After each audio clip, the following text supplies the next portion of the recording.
Welcome into Billy C. Rogers Stadium, the Hive, the site of this high school football game of the week, presented by Mayberry's Furniture. And we got a great one for you on tap tonight. Two teams ranked in the top 5 of their respective classifications as the visiting Beech Buccaneers take on the hosting Upperman Bees. I'm Noah McKay on the call here in the Upper Cumberland Generators and Nelson Trophy and Screen Printing broadcast booth. They're to be joined by my broadcast partner, Jeremy Tollison. Hallie Gunlock on the sidelines. The lovely Madison McKay producing things for us. Jeff P.D. Goolsby on the stats to our left. And Jeremy, as we welcome everybody into the Crouch Team with Highlands Lake Real Estate pregame show, a premier matchup in the state of Tennessee. Beech enters the 5th-ranked team in Class 5A. Upperman, the 5th-ranked team in Class 4A in the latest Tennessee Sports Writers Association and USA Today statewide polls. And if you like physical elite football, this is the matchup for you tonight. Yeah, and that's exactly the first thing I was going to point out is we have two of the most bruising quarterbacks in the state that love to run the football, love to create contact, and this is big boy football tonight, and I'm excited for it. It certainly is. It's also homecoming for the Bees. They've already finished their homecoming festivities. They learned a couple of years ago when Fayetteville came to town, having homecoming in the middle of the game can present some problems, especially when you're going up against a very talented team. And the Beech Buccaneers are certainly that. They enter this game at 2-1 on the season. Lost in their opener at Green Hill, 38-21. Blew out and shut out Mount Juliet 29-0. Had a game with Henry County canceled very early in the contest on that stormy Friday 2 weeks ago. And then they defeated East Nashville last week 22-19. Anthony Crabtree in his 21st season at the helm in Shackle Island. They won 2 state championships in his time last year, 11-2. Lost in the quarterfinal round to Springfield, who's now a 4A team, along just like the Upperman Bees are. Upperman enters this game with a 3-1 record, and they have been very, very good. They knocked off Knox Webb in one half of football, 29-7. Lost in that shootout that we had at Greenville, 41-33. Back-to-back destruction performances for the Bees. Beat Farragut 42-6. Beat Stone Memorial 40-7. They've dominated their last 2 wins, outgaining the Admirals and the Panthers 803 yards to 367. So much going to be talked about the run defense in this game, and rightfully so. We're going to get to it. The Bees got run through up front by the Greenville Green Devils. What have they done since then? Farragut allowed 81 yards on 26 attempts, and then last week at Stone Memorial allowed just 13 yards on 24 attempts. But they've got a big challenge. Kaden Powell, if you recognize the names, because he started his freshman year at Smith County before transferring to Beech. He's a big, powerful back at 6'3", 240 pounds. And the running back right next to him, Chelton Swafford, the senior, committed to East Tennessee State at 5'11", 194. Of course, we know the B-Stars with Chaffin and Phillips in the backfield. But the run defense is going to be up at the forefront of everybody's mind here tonight. Absolutely. And you hit on it slightly, but there are athletes on both sides of the field, okay? Make no mistake, Beech has got – hold on. You said this in the pregame. How big is the left tackle? Yeah, the left tackle was committed to play at Penn State. It's a pretty good school. Not sure if you're familiar. 6'9" at 295 pounds, 3-star.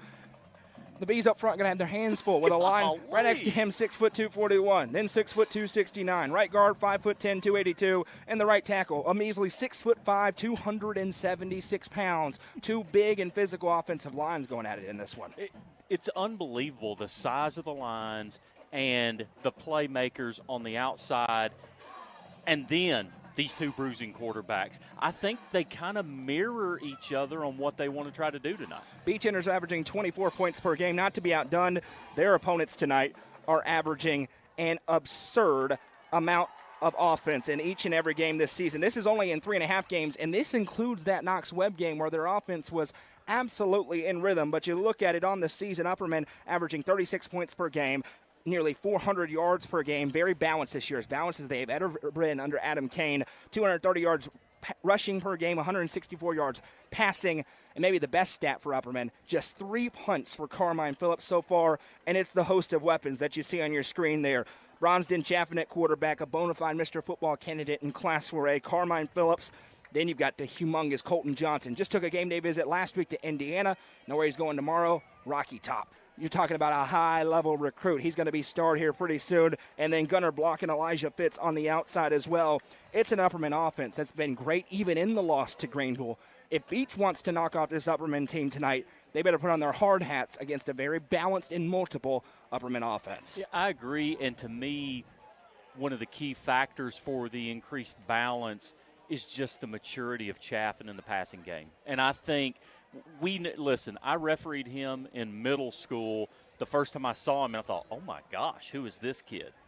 But every year that we've seen him, even from last year to this year, just the maturity, the touch on the ball, he's just taking it to a different level. He certainly has just done that as he enters this game. 654 passing yards, 511 rushing yards. He has 14 total touchdowns, just 3 interceptions. He's committed to Georgia State, the 7th-ranked quarterback in the state of Tennessee per 247 Sports. In the last 2 weeks, been dominant. Was unbelievable against Farragut. Had maybe the throw of the year in any classification. The jump pass downfield to Gunnar Block into a breadbasket. Had 4 passing touchdowns in that game. Last week, didn't have to do a ton throwing the football, but he was 8 of 11 for 191 and a touchdown, and a host of different weapons for him up front.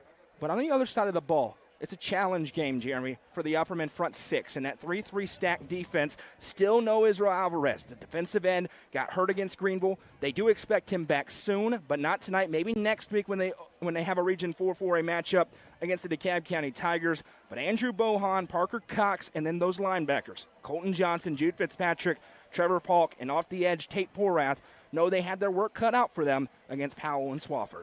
Absolutely, and I'll tell you, that we mentioned it, this offensive line from Beech is massive, and they're just trying to create lanes for these running backs. If you look at the skill players other than Powell, you may think that they're a little undersized, but make no mistake about it, they are blazing fast. Yeah, Chelton Swafford mentioned the tailback. He's averaging 5.8 yards per carry, 399 yards and 6 touchdowns. Kaden Powell has 276 yards and a couple of scores as well. And then the other weapon and a big 3 for Coach Crabtree, the receiver on the outside, Jeremy Laster. They're really high on this kid, the sophomore. Only 5'10", 145. Took a game day visit last week to Pitt, though. He is a really, really talented player. They really like Jeremy Laster. Probably going to get the number 1 corner maybe in the Upper Cumberland tonight. Elijah Fitz, been sensational. Kinsey Anderson against the kid from Knox Webb that's going to play at Clemson. Was great last week against Caden Page. Another big opportunity, big challenge tonight for Elijah Fitz on the outside of this Upperman defense. Yeah, Fitz has stepped his game up, but also he's had to with the one-on-one matchups. He's had, it seems, week after week after week after week. But he has answered the bell and got a challenge tonight, and he's going to have his hands full. The lights are dimmed for now, and they're having the Upperman walk right in front of the grandstands here, which are packed on the home side for homecoming here tonight. 4 games going live right now across the Watson Chevy UCR Media Network.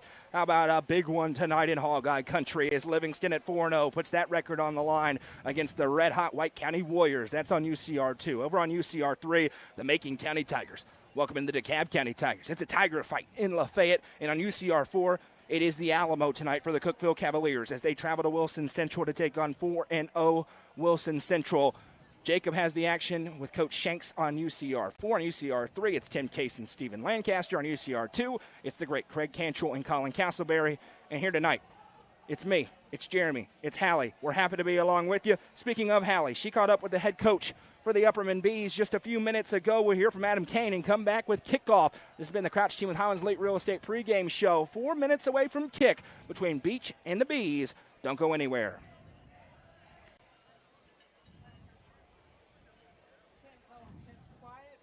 Big day for the boys. What do you need to do to keep them focused on a big 4A matchup tonight? Yeah, I mean, it's always difficult. It's a long, kind of eventful day. Typically, you try to find a homecoming opponent that's one of your easier opponents. This is probably the hardest team on our schedule. So that's kind of backwards a little bit. But I think the Beech High School name coming in will get them focused. And, if they're not, it's going to be a pretty quick ball game for them. What do you need to do to stop the run game, in specific, Kaden Powell? Yeah. I don't know. You got any ideas? I mean, he's a big kid. He's been doing it a long time, 4 years playing that position. They do an excellent job on the offensive line of creating holes, getting bodies on bodies. The whole concept is to try to outnumber them in there if we can, but then you got to hold up on the outside. So it's a little bit of a pick your poison type thing, but we can't let him bleed us out. So I think the best thing we can do is try to commit to stopping him in the run game. Thank you. Good luck to you.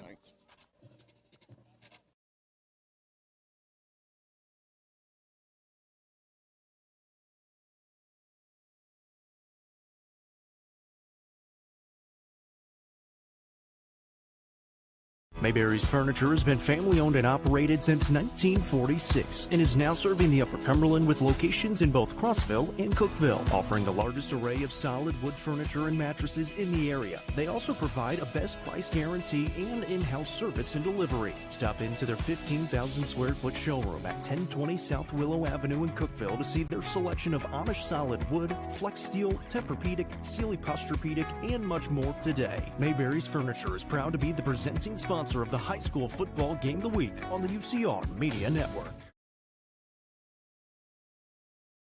Gentry's Power Equipment is proud to be the presenting sponsor of Upperman Athletics on UCR. Located at 755 Buffalo Valley Road in Cookeville, Gentry's Power Equipment is your local steel dealer with a huge selection of outdoor power equipment, including chainsaws, blowers, trimmers, mowers, pressure washers, and more. They are your local one-stop shop for high-quality equipment. Locally owned and operated, Gentry's Power Equipment is proud to support Upperman Athletics and UCR.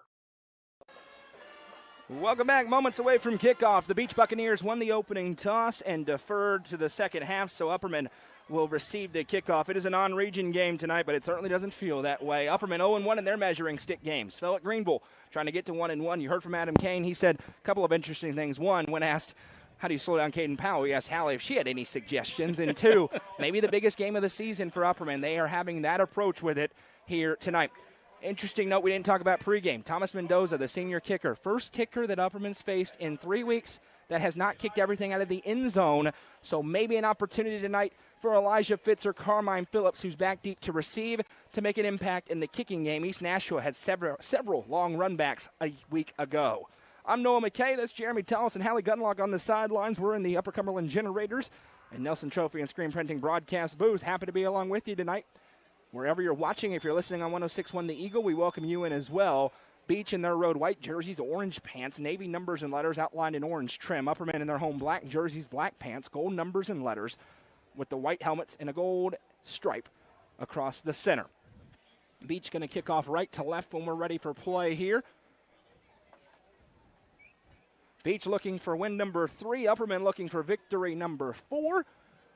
It is a perfect night for high school football, and we're here to bring it all to you. Mendoza, the kicker, races up, puts that right foot into it, and this one is well struck, and right on cue, he puts it through the end zone for a touchback. 1st and 10 Upperman from the 20-yard line. And we will see the Mr. Football candidate, Bronston Chaffin, lead his troops out onto the field. Alongside him, Carmine Phillips, the tailback. Elijah Fitz and Gunnar Blocks are the receivers. Colton Johnson's the tight end. Left around the offensive line, Kevin Willman, Diego Alvarez, Andrew Hughes, Noah Tarver, and Parker Cox. Temperatures in the 70s at kickoff. Beautiful. Friday night lights. Great crowd on hand. Beech has brought part of their band, it appears, and a good contingent on the road stands. They've got a student section over there jumping as well. As Phillips is going to be on the right hip of Chaffin, 2 receivers to the left. He has the snap, play fake. Chaffin around right side, looks to bounce it. There he goes at the 20, 25. It's coming back. A hold on the edge, and I'll tell you, the hold occurred way late. Bronston was going to have a 20-yard gain, and instead it takes it off the borders. They're going to get the right tackle, Parker Cox, and that'll back him up 10 yards. I think that's just holding 101, but what you want to do there, you've got your block. As soon as Chaffin gets around your hip, let go of him. I don't think the flag would have been thrown if he would have let go as soon as Chaffin comes off of his hip, but you continue to hold on. The referee sees it, and unfortunately a bad break on the first play for Upperman. Getting games fired up all across the Upper Cumberland. Mentioned 4 games. They are live on UCR3 with Macon County, DeKalb County. They are live on UCR2 with Livingston Sparta. They are about to be live with Cookeville Wilson Central. It is 1st and 20 as Upperman's all the way back on their own 10-yard line. Tough penalty for him. That has been an issue for the Bees so far. Play fake. Chaffin looking to throw into the flat, and he overthrew his man as he was looking for just a little check down, and that one overthrown, looking for Tate Porath, who would have had room to run, and it's 2nd and 20, and Adam Kane not going to love this start on homecoming. Different sort of day for the Bees. Not in class. They had a Powder Puff game on this field. Understand Bronson Chaffin and Carmine Phillips' team won the Powder Puff game. That was the seniors. They had a parade through town. All things you hate if you're this coaching staff for Upperman, because it takes you out of your routine on a game day. And especially if you're Coach Kane. You know he hated it. He is not a big fan of that. Matchup to watch, Brock Miller against Gunnar Block on the near side of your screen. 2nd and 20 for the Bees. Block goes in motion. Chaffin takes the snap, play fake, and another flag. We've got a whistle. I don't see the flag down. Now I do. It's from the near sideline. And we've got another illegal procedure, and Upperman's going to be back to a 2nd and 25. Mentioned it's been an issue for him. 25 penalties through 4 games, totaling 224 yards. That is not routine for an Upperman team under Adam Kane. We're 29 seconds into the contest. So far, Beech has not really done anything on defense, but everything's going their way.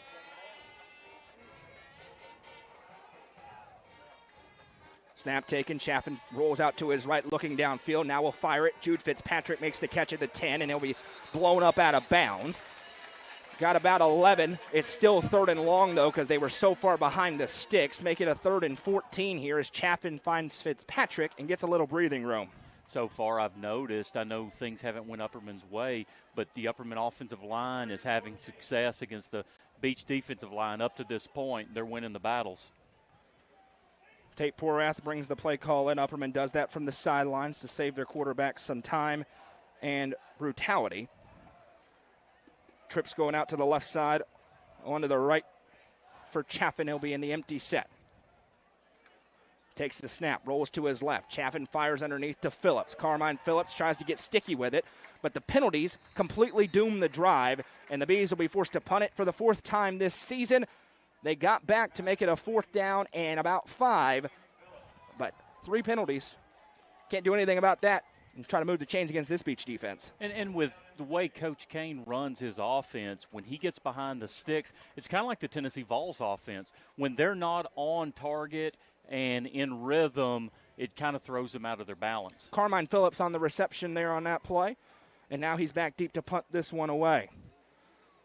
And he gets a booming leg into this. It'll be fielded on the run at the 35-yard line. This is returnable. Trying to cut upfield. Still on his feet. There's Laster. We talked about him earlier. Big block thrown for him, and now he's finally pushed out of bounds. Beech in business. 1st and 10 from the Upperman 44-yard line. You mentioned Laster in the pregame on how quick he is. He had a quick first step, and he is at full speed within 2 or 3 steps. That kid can motor.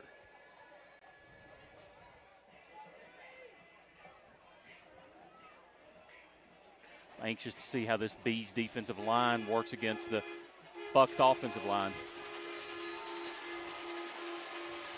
1st and 10 for Kaden Powell and company as they work right to left. He has the shotgun snap, puts it in the belly on the read option. Upperman ready for it, and they blow up the ETSU commit. A little extra push after the whistle blows. Chelton Swafford on the carry. It's a gain of a couple, and it'll be 2nd and 8.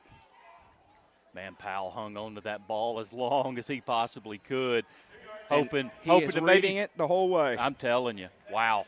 And he will take it and run, and he's got breakaway speed. You may not expect it looking at him, a little bit of a stockier kid. And he'll send 2 to the right near side, 2nd and 8, milk jugs ringing out. Powell has the snap, hands to Swafford again. He has blockers in front around the right side, now cuts upfield. Will get hit hard by a host of Bees and driven down. Gain of about 5. This is right where Beech wants to be. Very similar to where Upperman wants to be. 3rd and 3. They feel great having 2 downs to get it. Exactly. Both offenses are very similar with the quarterback play and how they're okay with 4 or 5 yards every play and just methodically go down the field.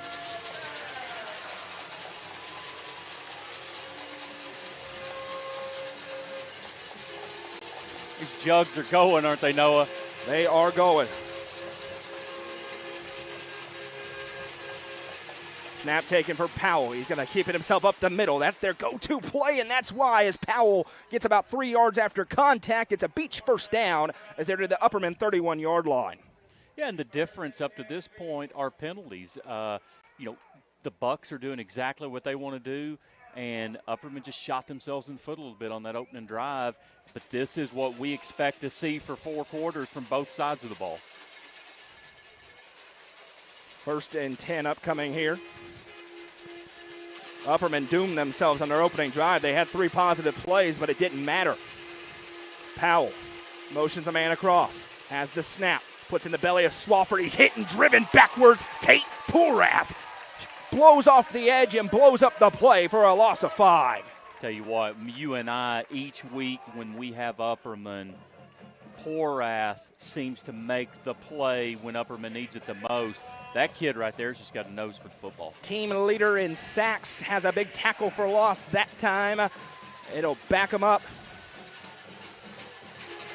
Huge and make it second down. and 15. Certainly an offense that could do that. Motion man is Laster across the line of scrimmage. A little hard count. Has the snap. Powell passing for the first time. Pump fake, throws a jump ball up.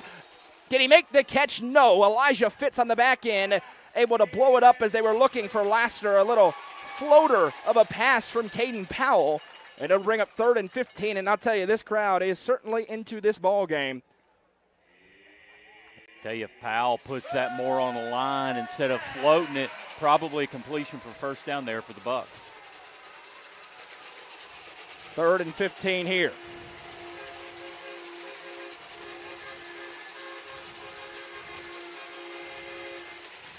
Snap taken. Powell fires the quick hitch, and he's taken down immediately. Liam Schaefer rides down the man on the outside as he was looking for Jack Becker.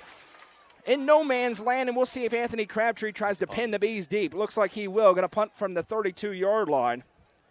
I'm actually kind of surprised. I figured Crabtree would potentially go for it there, being inside the 35-yard line.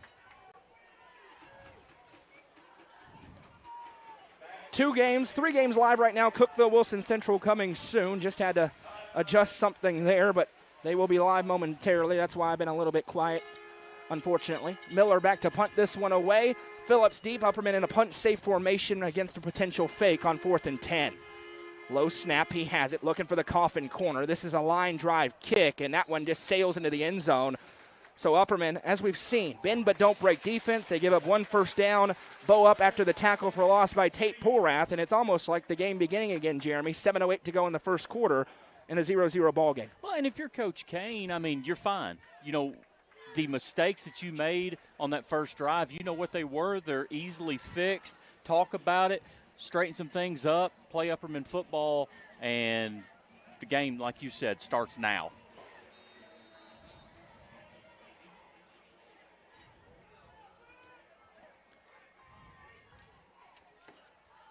Two out to the left, Fitz and Block as Upperman works left to right. Second drive starting on their own 20-yard line. Shotgun snap, Chaffin play fake, going to keep it himself. Hurdles over the line of scrimmage. Pinballs forward on a gain of 9. There goes Bronston Chaffin. It'll be 2nd and 1. Noah, you and I are going to be spoiled tonight watching Powell and Chaffin battle here. Both of them are unbelievable.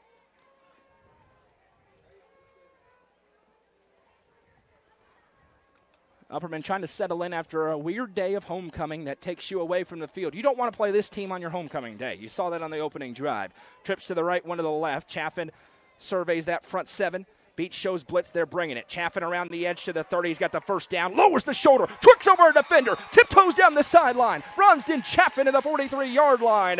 And for the first down tonight, it's a Gary Maxwell Insurance and Baxter Pharmacy. First down for the Bees. When Chaffin can get through the line, he has a 75-pound advantage over most of the defenders past the defensive line. And I'm telling you, they don't want many of those. Player we didn't have an opportunity to talk about, but you're going to mention him a lot. Number 44, D.K. Williams, the junior linebacker. He is a stud. They feel like he's a D1 guy. They love to blitz him. Had several sacks last week, right in the middle of that defense. Tends to walk forward when he goes to blitz. Upperman's picked up on that. Quick hitter out to Carmine Phillips. He has no room to operate. Going to push forward somehow, and Carmine Phillips able to get maybe a yard out of that play. Make it 2 as they'll spot it at the 45-yard line, and it'll be 2nd and 8. Yeah, Beech's defense there just really forcing the issue, holding the blocker at bay, and just not really giving Phillips much room to work. First score update on the Turner Roofing scoreboard. Cookeville leads 7-0 as they get a rushing touchdown there. Macon County leads DeKalb County 7-0 in Lafayette tonight. Chaffin in the gun on 2nd and 7. Takes the snap, dropping back, looking for the shot. He's got it. Colton Johnson, 30, 20, 15, 10, 5. Brought down. Did he get in? No, they'll spot him on the 1. There goes that man, Colton Johnson, 6'5", 238 pounds, to the 1-yard line. And again, we talked about it, but that is the touch that we have seen Chaffin just improve so much over the last season or two. Just laid the ball out there perfectly for Chaffin, and that Chaffin is a load at tight end. Colton Johnson there. Johnson, I'm sorry. That's his 16th catch of the season, over 250 yards down to the 1-yard line. It is a Gary Maxwell Insurance and Baxter Pharmacy first down, and now the real question is, who's getting the ball? Is it Chaffin? Is it Phillips? Is it Block? It's Chaffin. Who's it going to be?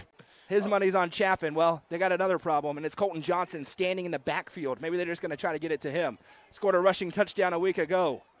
Motion man is Phillips. Chaffin takes the snap. He will give to Johnson. Hit, doesn't matter. Carries him into the end zone. Touchdown, Upperman. A Legacy House score, and it's Colton Johnson with his 2nd rushing touchdown of the season.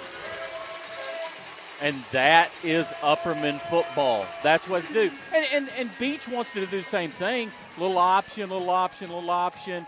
Switch it around, and then the chunk play that you're not expecting. And we're in for a great game tonight. And it started with that play action Absolutely. to Johnson, which got the defenders to bite. And all of a sudden, Colton Johnson running free downfield. Austin Roberts on for the extra point. Gunner Block is the holder. Snap. Set. The kick is up, and the kick is good.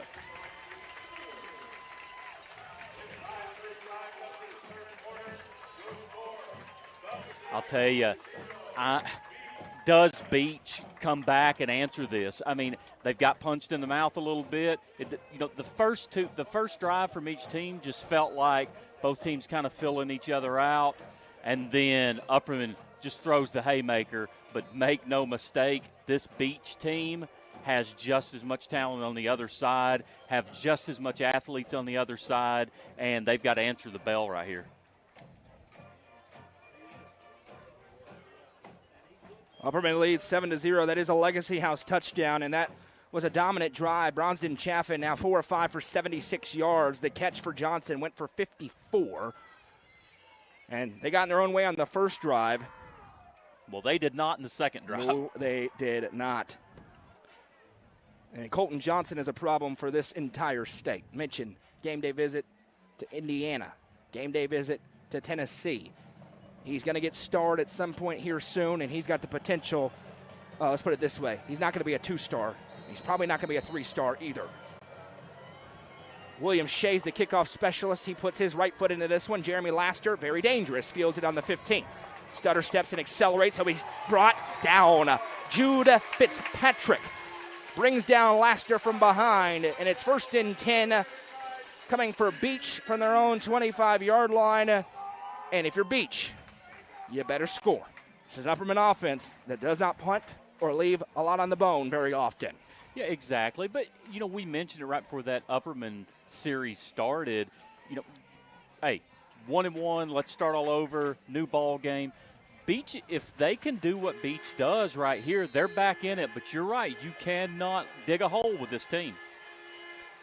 The train horn from the depths of Hades blaring. Snap taken, handoff to Swafford around left side. Got blockers. There he goes. Chelton Swafford with a stiff arm. And Gunner Block just saved a touchdown. as he rode down Swafford on a gain of 13. That's what Beech needed. They got the outside sweep for a first down.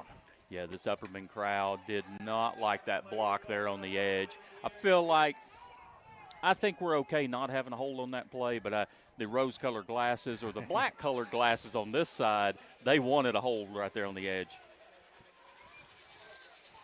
One receiver split out each direction for Kaden Powell. He'll have Swafford with him in the backfield. 4 down front for the Bees. Haven't seen a lot of that this year. Powell play fake, going to roll out to his right. Little pump fake, now hit as he throws. Fires downfield, nearly intercepted. A very dangerous feed. They were looking for the check down to the tight end Champ Nix, but Carmine Phillips was with him, and it'll be 2nd and 10. One thing you see from Powell on that play is just how strong he is to plant his feet, have the tackler around his waist, and still be able to muscle the ball downfield. Just a strong, good-looking kid.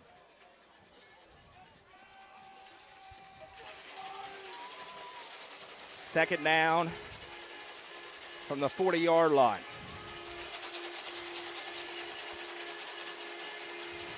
They show blitz, they bring it. They get to Swafford up the middle. He's hit and driven down. Jude Fitzpatrick, listen, we've talked about it. Maybe not the best game for Jude against Greenville. They found something. We talked about it a lot this week, Jeremy, being very aggressive, blitzing them from the Sam and Will linebacker spots with both Jude Fitzpatrick and Kobe Justice. You feel like this is an absolute huge play for the Beech Buccaneers here. They have to keep this going. They do not want to punt on this drive. Now live, all 4 games are live. 3rd down and 7.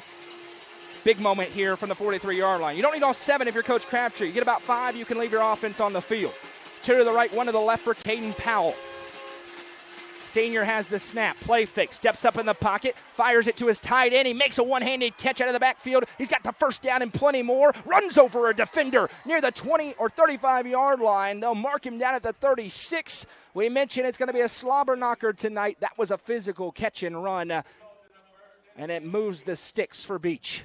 This just feels like Ali Frazier. I mean, it does, and punch, back and forth, back and forth. They both sputtered out on their first drives, and both of them are trying to capitalize with 7 on their second drives. I've said it, but I'm telling you, this is going to be a 4-quarter game. Owen Knight, the tight end, out of the backfield on that one. 1st and 10 for Powell. Has the snap. Turns and hands to Swafford. Hit immediately and will be driven down. No gain on the play, and it's 2nd and 10. With 3:27 all ready to go in the first quarter, we're moving along. And that's another thing with so many running plays. You know, you get your script together and you wonder how many drives you're going to have. With both teams running the football like this, it's going to shorten the game, and the number of drives and scoring opportunities are going to be minimized. Cookeville Wilson Central is live. It's live on the lovely Madison McKay's Facebook page. Please do not friend request her, but it's live. And as I told Jacob, just get live. And he is. 2 to the right, 1 to the left for Kaden Powell. 2nd down and 10, and we got a timeout call by Anthony Crabtree as that play clock was down to 1 second. All right, Jeremy, here we sit. 7-0 Upperman. Beech starting to move it. They've got a big play on 3rd down. Seems like Upperman's provided a little more resistance defensively, but this is the kind of game you get 2 stops, you may end up being the winner. No, I totally agree with you, and we've talked about how these teams kind of mirror each other. It's bruising quarterback runs. It's, speed on the outside. It's you need a big play, you throw to your tight end. It's just funny how both are number 5 in their division in the state. It's just funny how these 2 teams just feel like mirror images of each other.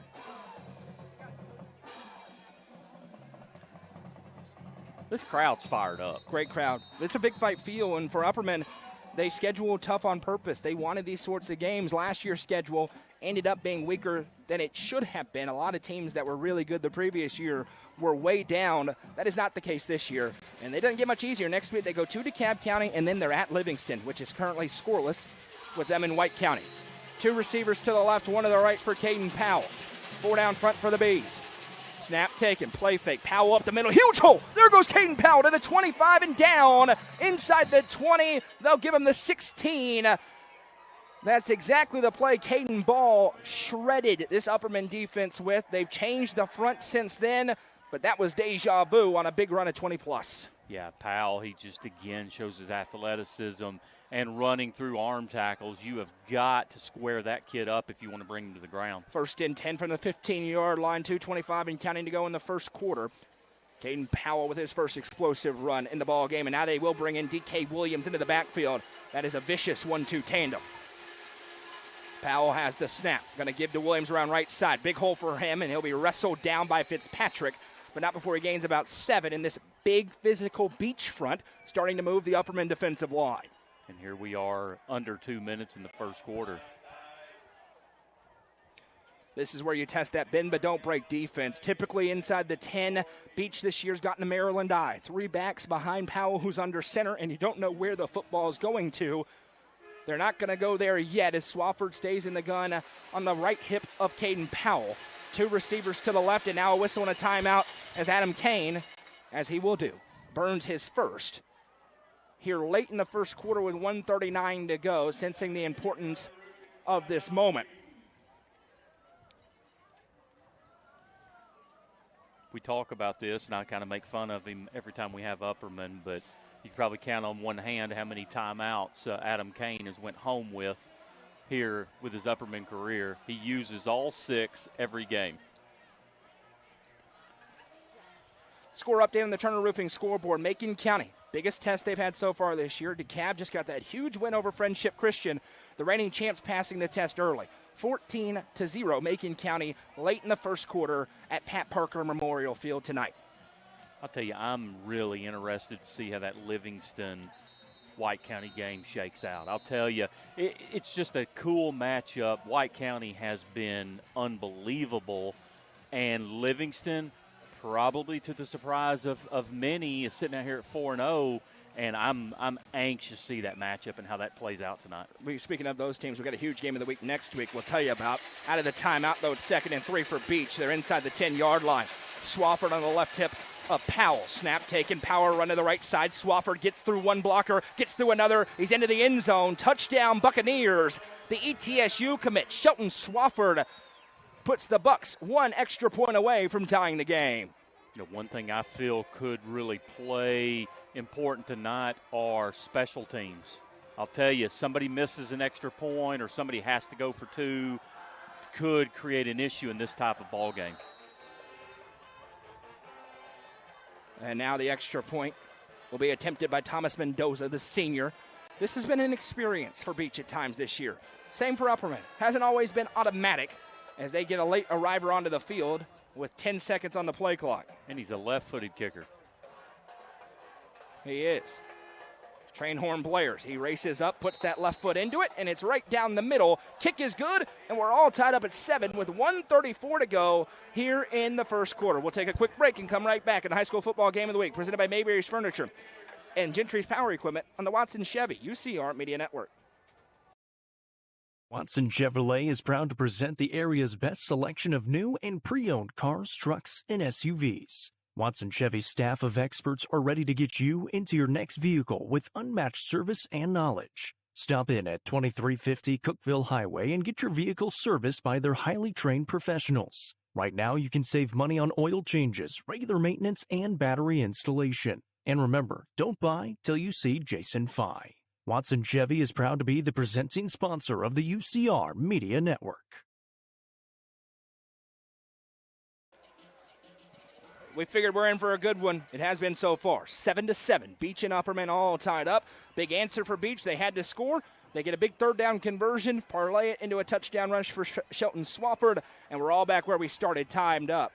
And it will be the second kicker for this squad on to kick this one deep, and he's got a little bit of a bigger leg. Thomas Mendoza is the place kicker, and Nate Kroll on to kick this one deep.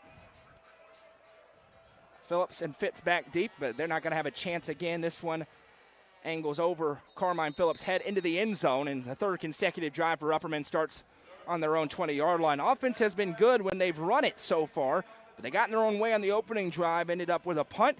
See what Bronston, Chaffin, and company have here. Yeah, and if you're Coach Kane, obviously you want to replicate what you did in the second drive. You found success, I think, on the edges a little bit. The quick pass outside and then obviously catch them asleep, get one of the receivers downfield. That time it was Colton Johnson. But here we go.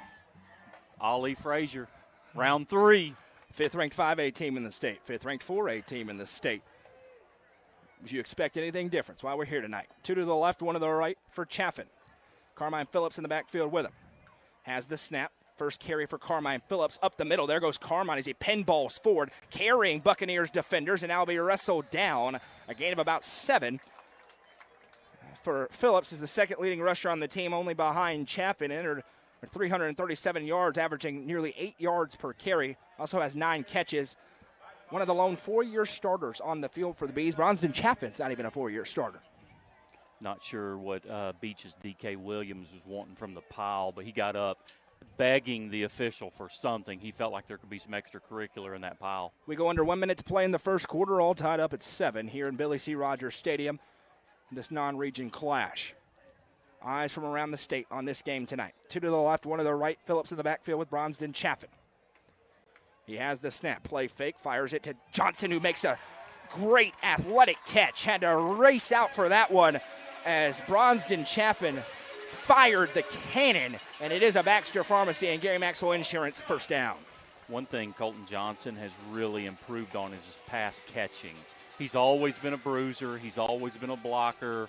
But I'll tell you, his route running and his soft hands have really improved over the last year or so. 1 second differential between the play clock and the game clock, so Upperman does have to run a snap if they enforce it strictly. There was a game last week in the NFL where they didn't enforce it. It's kind of crazy. 1 receiver split out each way for Bronston Chaffin as the band for Beech begins to rock. 1st and 10, Upperman from the 36-yard line. Chaffin has the snap. Quarterback keeper around the left side. Tries to stretch it, and there he goes. Chaffin will be pushed out of bounds. A gain of about 5, and that does bring us to the end of quarter number 1. Great quarter in the books. We'll come back with the second. Upperman 7, Beech 7, the high school football game of the week, presented by Gentry's Power Equipment and Mayberry's Furniture on the Watson Chevy UCR Media Network. If you're happy and you know it, clap your hands. If you're happy and you know it, clap your hands. If you're happy and you know it, then your face will surely show it. If you're happy and you know it, clap your hands. When you see the happy face on our truck, you'll be smiling cause you know that you're in luck. When you're fixed up and you know it, Hiller solved it like you hoped it. If you're happy and you know it, shout it out. Hiller! The John Deere 5E is built for our way of life, and it's backed by Tri-Green Equipment's tried and true support. So stop by your local Tri-Green Equipment store to take advantage of financing as low as 0% APR this fall. Mowing, cleaning, hauling, whatever is on your to-do list, Tri-Green has a John Deere tractor built to handle it all with ease. Whether you're tending the land or tackling weekend projects, this is a season to get things done. Visit us online at trigreen.com to see how affordable a John. Welcome back, 7-7 as we enter the second quarter of play. Upperman and Beech. It's Bees football, 2nd and 6 upcoming from their own 42-yard line. I'm Noah McKay. That's Jeremy Tollis and Hallie Gunlock on the sidelines. Jeff Petey Goolsby with the stats. Upperman with 122 yards of offense to 83 for Beech. The only thing that matters, though, is 7-7. Chaffin has the shotgun snap, gives to Carmine Phillips up the middle. He pinballs off of another couple of tacklers and will be taken down. They'll mark him right at the 45-yard line, and a 3rd and 3 upcoming here for the Bees. J.R. French holding on for dear life so Carmine Phillips doesn't break loose for 10 or 15 more yards.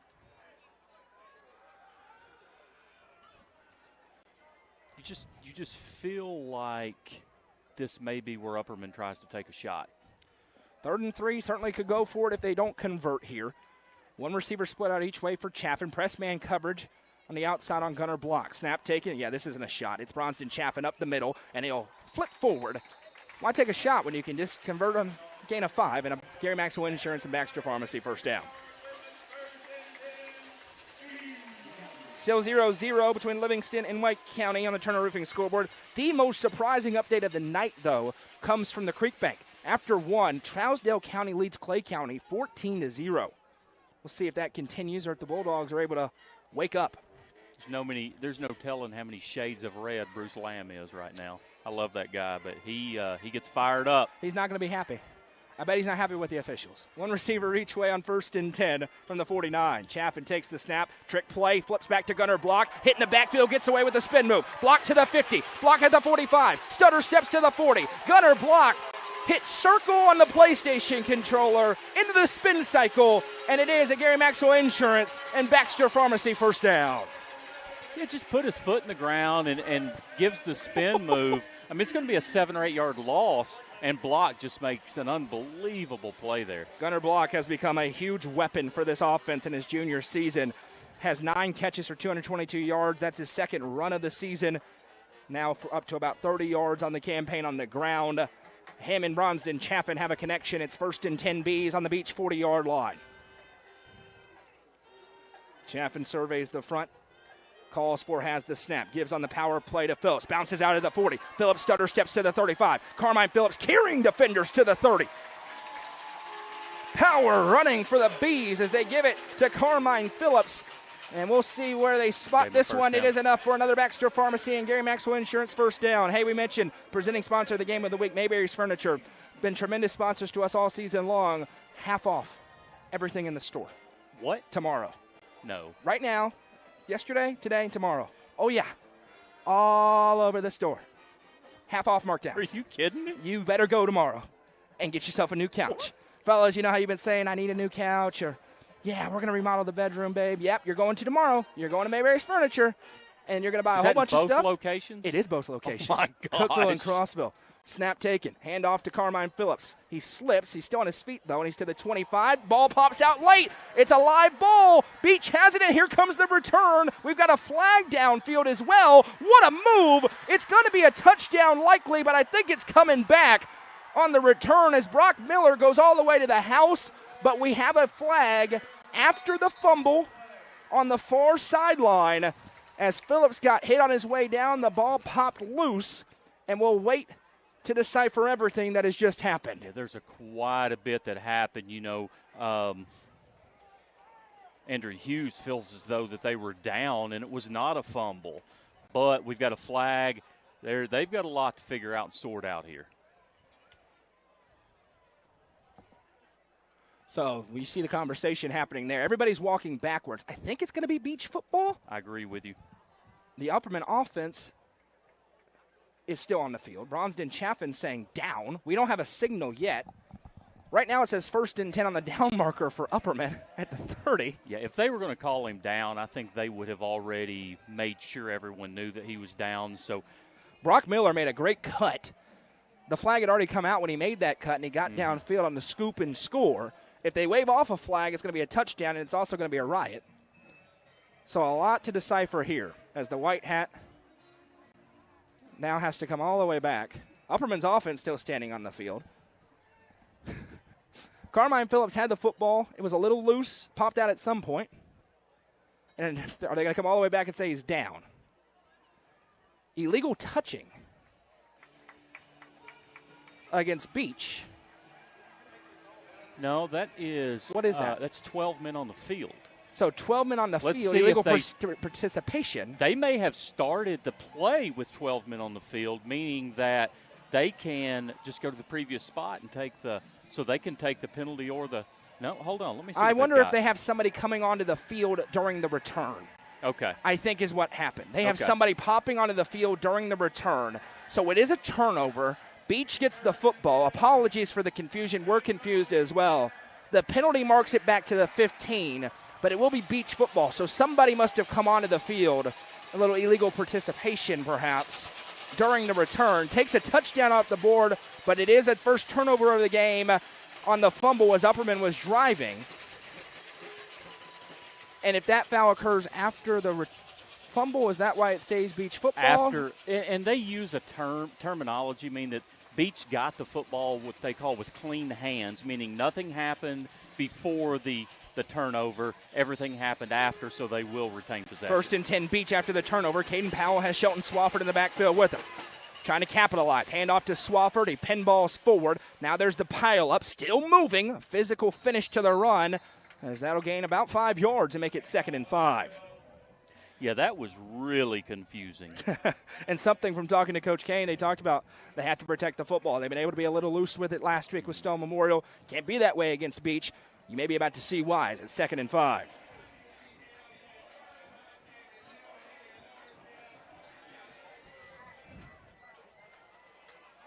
As confusing as it can get, but we got to the end result. One receiver split out each way for Powell with Swafford on his left. Trying to get him organized down there is Kaden Powell. The motion a man Laster into the backfield, takes the snap, going to give it to him on the jet sweep. He stutter steps forward. Now the big pileup arrives as Carmine Phillips trying to get his lick back.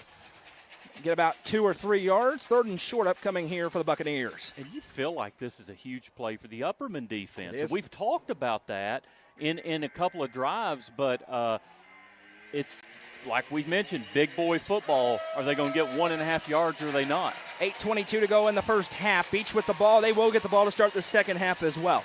On the Turner Roofing scoreboard, Cookeville now up 14-0 on a touchdown pass from Easton Davidson. Middle of the second quarter there as the Cavs look for their first victory of the season tonight. Beech showing a power run look. Powell motions a man across to make it even more powerful on that right side. Has the snap. Here comes Porath off the edge. Powell runs away from him. He's got the first down. Pinballs off another man and gets forward. And that's going to be enough for a Beech first down. I thought I saw an official throw a flag, but I was just seeing things. There's Kaden Powell moving the sticks. And again, we've talked about the similarities of Upperman and Beech's offense, and they both are happy with 8-minute, 14-play drives. Quarterback sweep. Both of these teams are going to run it in 3rd and short. We saw Upperman do it earlier. You see Beech do it there. They mirror each other in a lot of ways. 2 receivers stacked out to the left for Powell. 7:20 to go in the first half. The former Smith County Owl has the snap. Going to give to Swafford around left side with a head of steam. Swafford dances through traffic. Now be hit from behind. Now I'm not seeing things. There is a flag coming in. And I think they're going to get one of the receivers on the outside for a hold as he got a big handful of Gunnar Block's jersey. It will be from the spot of the foul, though, if that is the call, and it is. A hold against the Buccaneers. So it's going to be one of those unorthodox first and about 12 or so. Remember, spot of the foul with the foul happening beyond the line of scrimmage. Turner Roofing scoreboard. Macon County still leads to Cab County 14-0.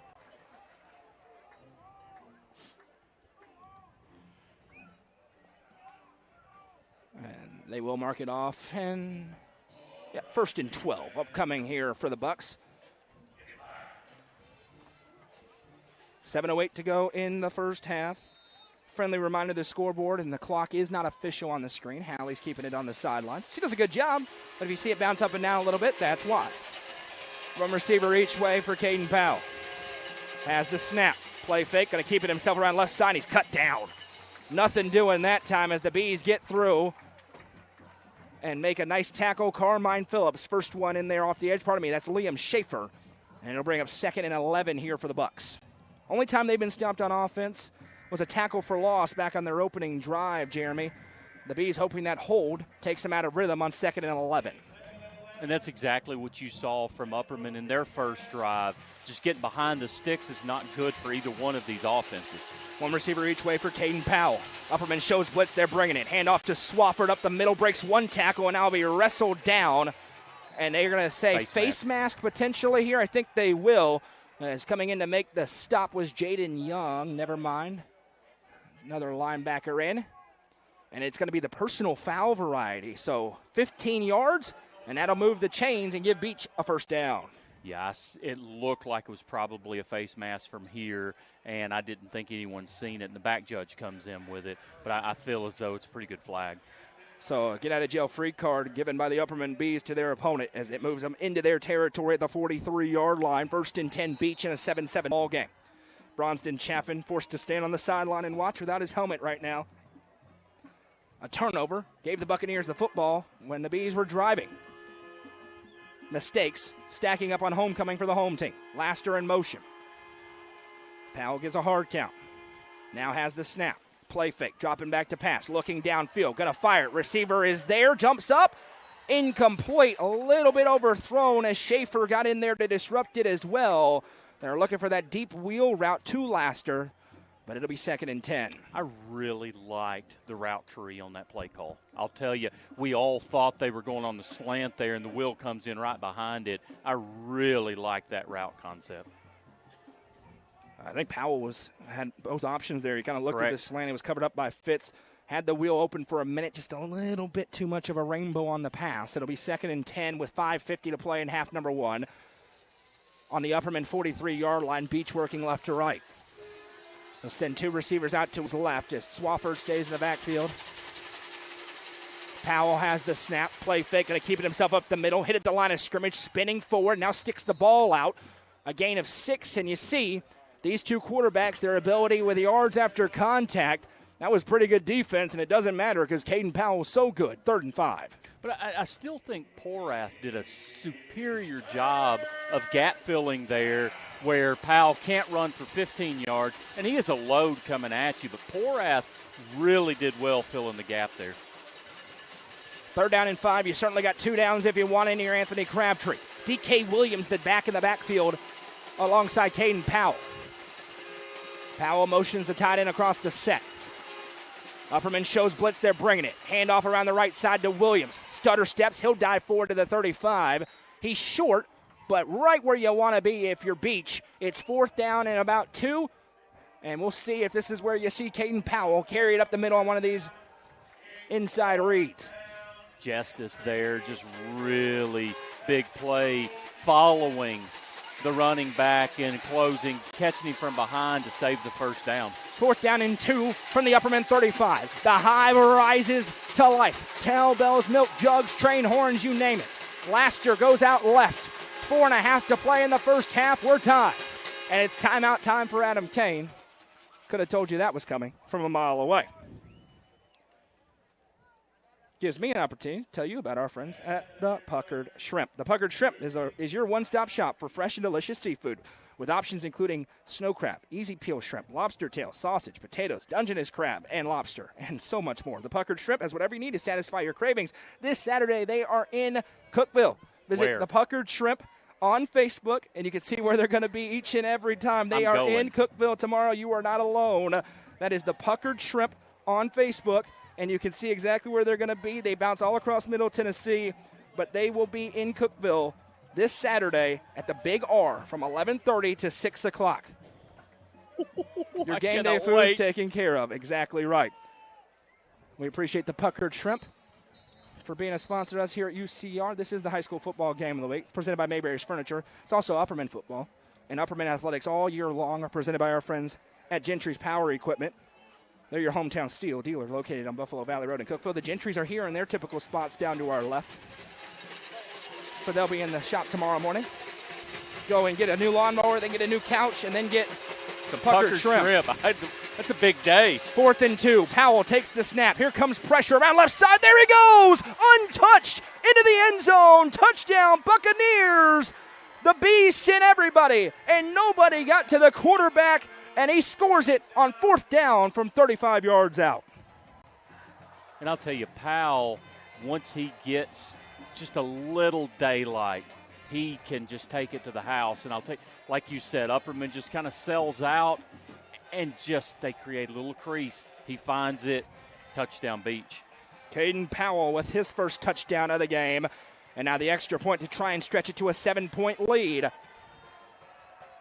And the Beech fans rocking who have made the trip from the Hendersonville area. The kick is up and the extra point is good with 4:21 to go in the first half. Now a gotta-have-it touchdown drive upcoming here for the Bees because Beech going to get the ball to start the second half. And obviously Upperman has the athletes for the chunk plays. However, that's just not how they want to do that. They want to methodically punch you in the mouth, take the big chunk play, and usually 4 minutes, they want a little more time than that.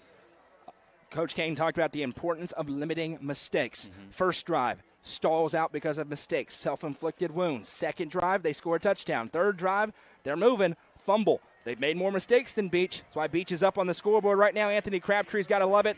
Upperman, if they keep making those mistakes, they're going to be in a lot of trouble in this ball game. Score update on the Turner Roofing scoreboard. Jackson County strikes. They lead Smith County 7-3 in the Black Hole tonight. Huge region game there. Jackson County trying to enter the upper echelon of that 2A region. They have as big of a 2-game stretch as you can get. Smith County this week, Gordonsville next week. One more quick scoreboard update. Cookeville 21-0. Touchdown Barrett. Blake Barrett with a touchdown is the kicking unit on here, and another booming kick. And Carmine Phillips and Elijah Fitz not going to get to return a kick tonight, more likely than not. 1st and 10 from the 20 for Bronzeville Chaffin. And you think about this, Jeremy, this is where Upperman has started each and every one of their drives. Beech been able to start much further down the field, had to cover less ground to get into the end zone. I think we're going to need to get Fitz or Block involved in some of this offense downfield to open things up a little bit. But the chunk plays to those two, we've not called Elijah Fitz's name yet tonight. We've only seen Gunnar Block touch the ball once. It was on the little reverse where he made something happen. Beech got to feel very good where they are on the road, but a lot of football still to be played, and Bronzeville Chaffin has the ball just down to score. Phillips in the backfield with him. Fitz and Block, the wide receiver. Snap taken. Chaffin looking left, looking for the takeoff route to Fitz. Drops it in the bucket. He lays out and makes the catch. That throw is elite from the 3-star quarterback.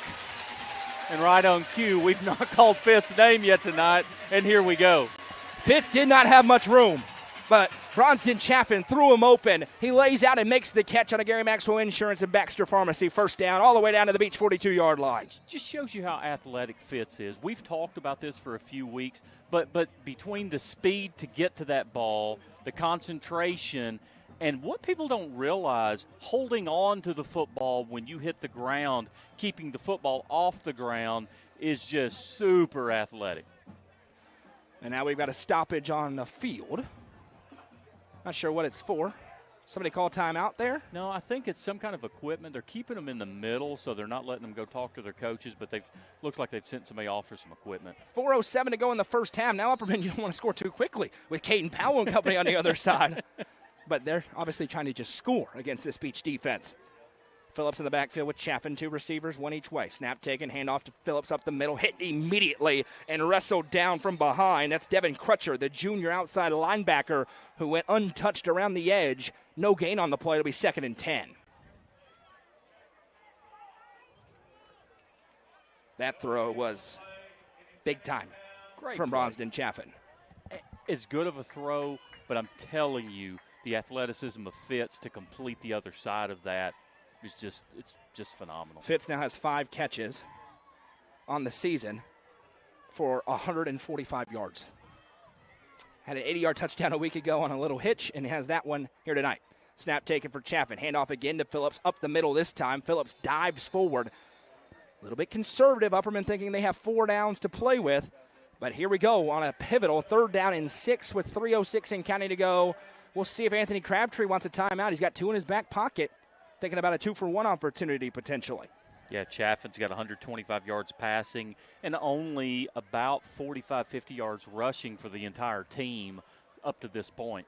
Score update on the Turner Roofing scoreboard. Thank you to Michael in the comments. Gordonsville leads Cannon County 21-7 early in the second quarter tonight in Woodbury. 1 receiver each way on 3rd and 6 for Chaffin. Takes the snap. Quarterback keeper. Now he cuts upfield. Chaffin pinballs, and now he's just carrying defenders forward. He's going to be short. But a 4th down and 1 upcoming, and it is no decision to make. But Anthony Crabtree is going to call for a timeout, I believe, as they signal to stop the clock. Maybe that's to check and see if he got it. He definitely did not.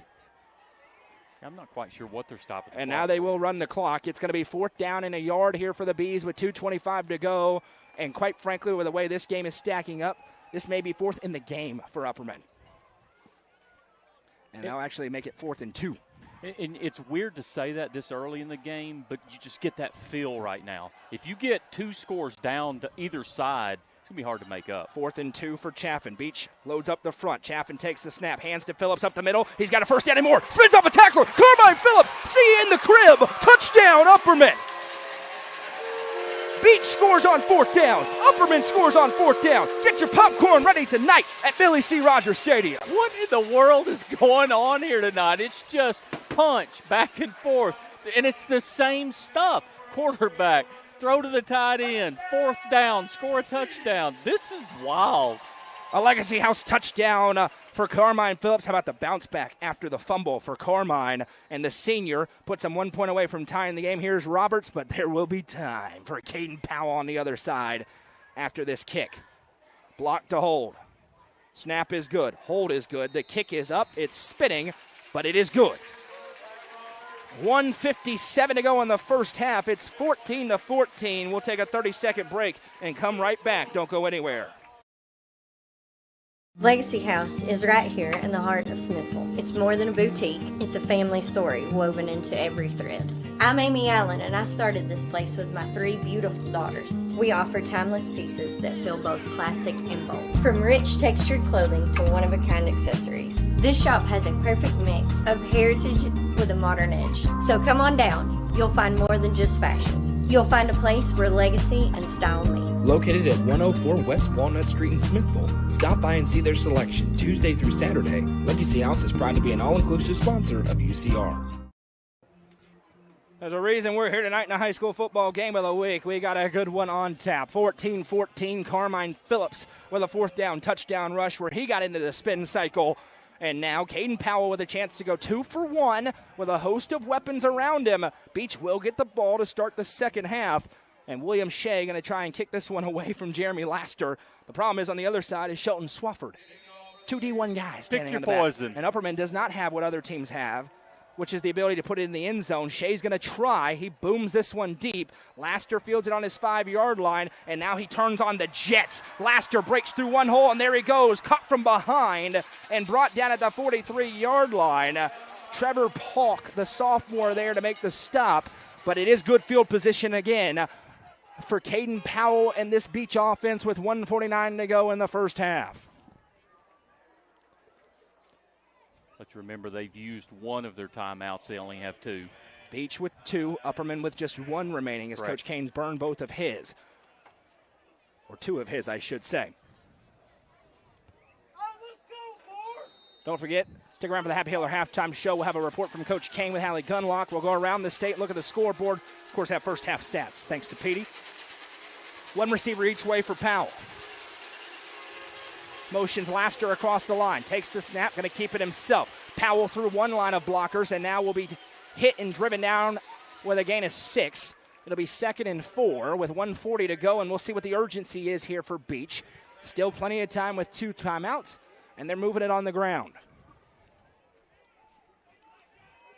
It's easy to pick which one's 6'7" out there at left tackle. He is a giant. Oh, my goodness. An absolute giant. Going to Penn State.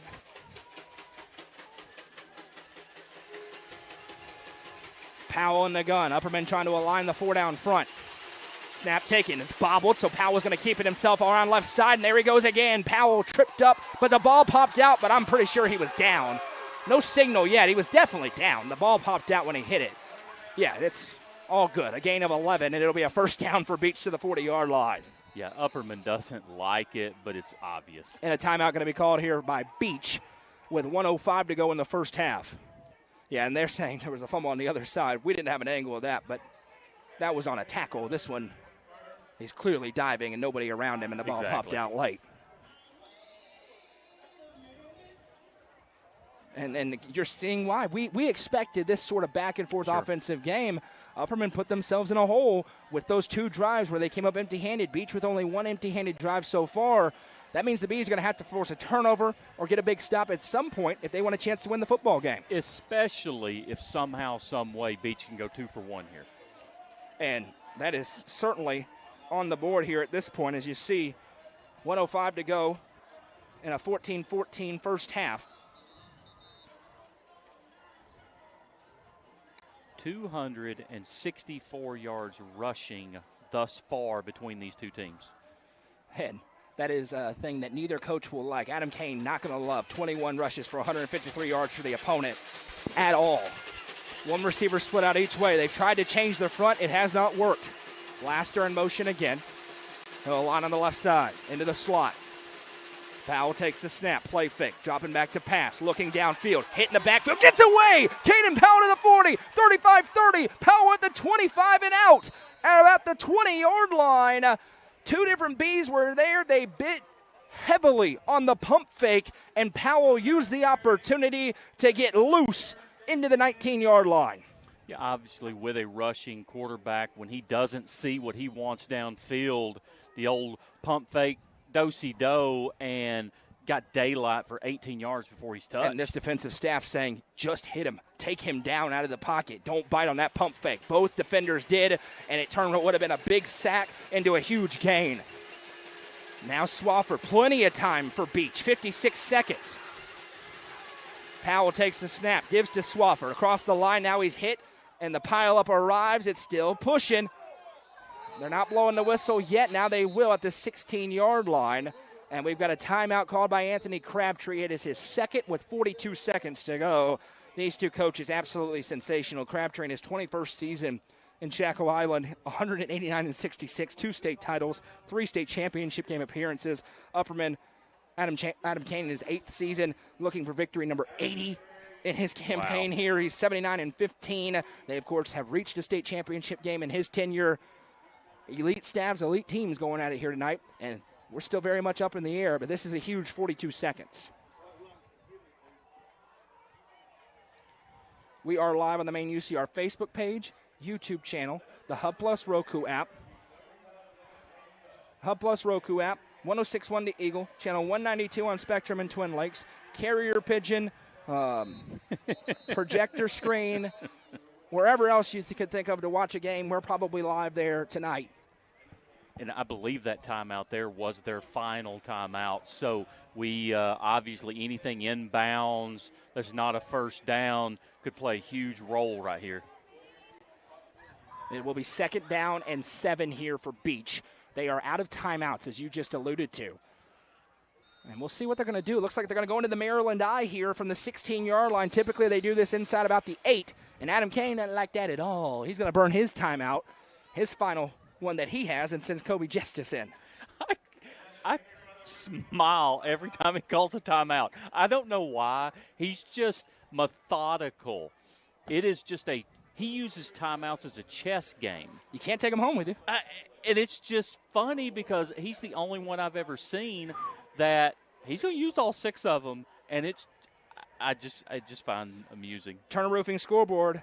A defensive war in Hogeye Country tonight. 0-0, Livingston and Sparta at halftime there. That's on UCR2 with the great Craig Cantrell on the call. 2nd down and 7 here after this timeout. And will they stay in that Maryland eye? And if you're not watching, you're just listening. It's where the quarterback's under center, and he's got 3 backs behind him instead of the typical 2 you would have in the I formation. They will indeed stay in that set. Swafford is the tailback at the end. No timeouts left for either team. Powell takes the snap. It falls on the ground, but he picks it up, pitches it outside to Swafford. He has a lane to the 10, into the 5, into the end zone. Touchdown, Buccaneers. 37 ticks left in the second quarter. A fumbled snap. Doesn't matter. Turns and pitches it, and the ETSU commit has his 2nd touchdown of the first half. And again, it's right now it's Beech giving Upperman a dose of their own medicine with the power running, quarterback option, and then all of a sudden they don't have an answer right now for Powell in this offense. Extra point unit on. Thomas Mendoza to kick it, the left-footed kicker. And we've got a whistle and a stoppage and maybe some early movement here. Make it a little bit tougher as it is going to be a legal procedure.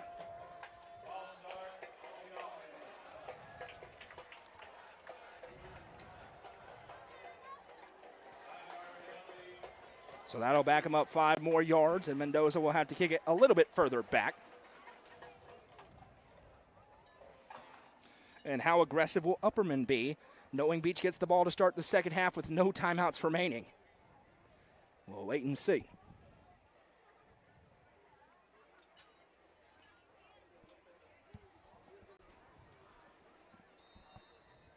Mendoza now standing. He'll be kicking rather from the 15-yard line, a 25-yard attempt. He awaits. Snap is down. Kick is up, nearly blocked by Gunner Block, but he got it up and through, and the kick is good. 37 seconds to go in the first half. Beech leads 21-14. They got good field position after the big return by Jeremy Laster, and now they have the lead with a chance to go 2 for 1, but we'll see. Will Upperman take a shot with Bronsden, Chaffin, and company. Yeah, and if you're going to take a shot here, you feel like it's Elijah Fitz is your guy. But make no mistake, Block has had some big plays in the Upperman offense as well. So, to me, your shots are trick plays, Fitz or Block. That's kind of where we're at. Or do you just run something inside with Chaffin or Phillips to say if you break it, great, and if not, go into halftime down by 7. Halftime on the Turner Roofing scoreboard, Cookeville trying to get their first win of the season. Leads at undefeated Wilson Central 21-0. Wilson Central, no disrespect, they schedule themselves to undefeated. Exactly. Smith County has jumped back on top of Jackson. Bottom of the 8th inning is 11-7. Kicking it on here, they booted everything into the end zone. I'd be stunned if that changed now.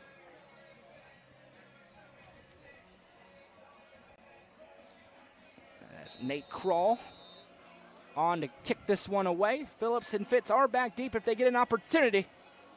That'd be breaking news.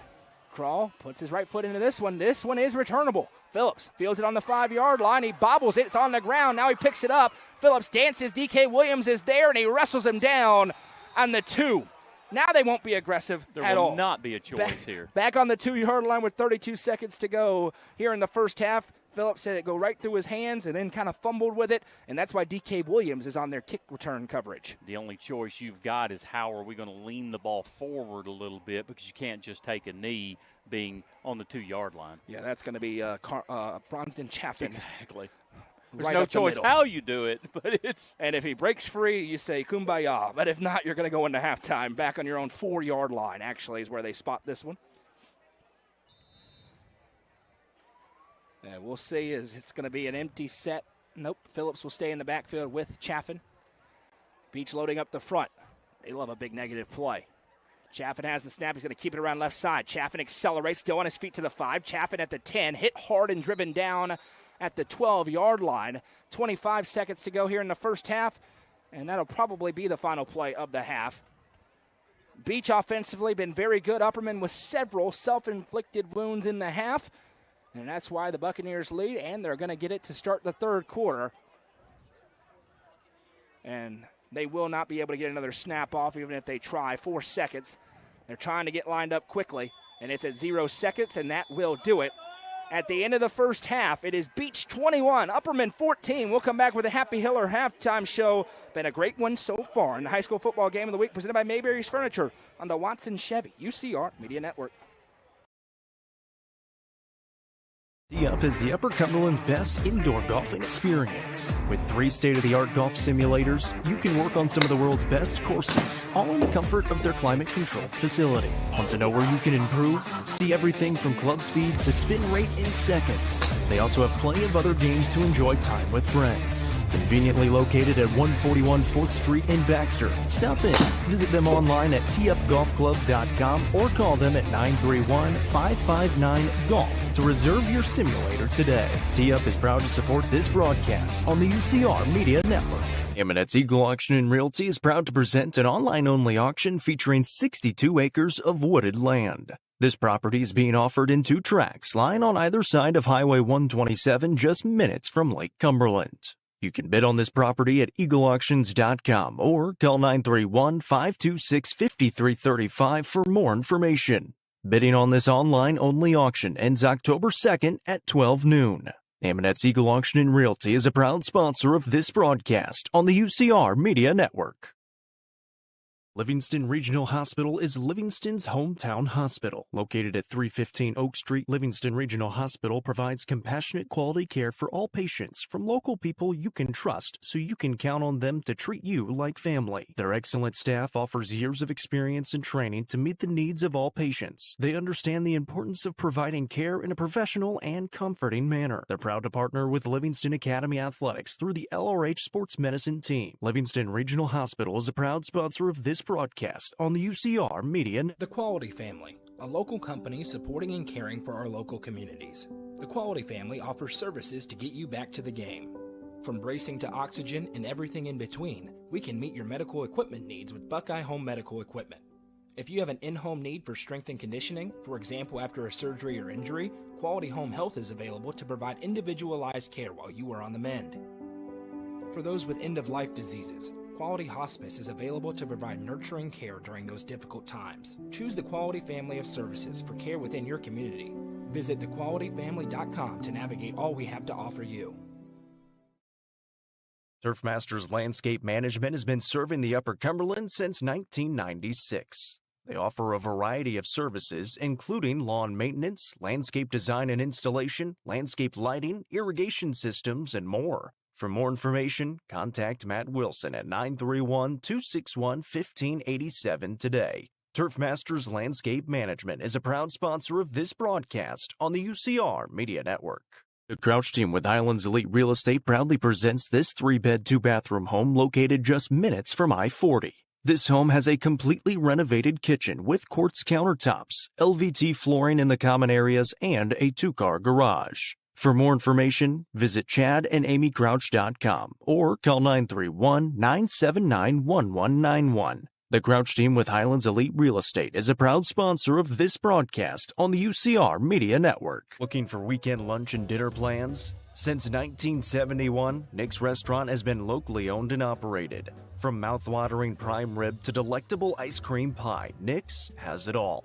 Their cozy atmosphere and great service will make you feel right at home. Plus, their banquet space is perfect for any event. Visit them at 895 South Jefferson Avenue or online at nickscookville.com. Nick's Restaurant is a proud sponsor of this broadcast on the UCR Media Network. Located at the end of Prosperity Drive on a quiet cul-de-sac in Prosperity Point, this home offers 2,964 finished square feet. Features include a split-bedroom plan, large open great room and dining room for gatherings and entertaining, spacious primary suite, generously sized guest bedrooms, partially finished basement with walkout access, and a 2-tiered back deck overlooking the pool. Priced at $414,900. Call Sonia Brown with American Way Real Estate at 931-979-7145 for more information. Nelson Trophy and Screen Printing is proud to support student athletes and athletic departments throughout the Upper Cumberland. They are also proud to sponsor Nelson Trophy and Screen Printing's Player of the Game on this broadcast. From trophies to t-shirts, they can do it all. Be sure to stop by and see them at 120 Circle Drive in Allgood or give them a call at 931-537-9559. Nelson Trophy and Screen Printing, proud sponsor of this broadcast on the UCR Media Network. Real Estate Collective is a team of experienced, licensed real estate agents serving the entire Upper Cumberland region. Whether you are looking to buy or sell, the RICO team is ready to serve you. With a focus on people over profits, you can rest assured the Real Estate Collective can help make your real estate dreams a reality. Call 931-559-9500 for more information or see their current listings at letsgorico.com.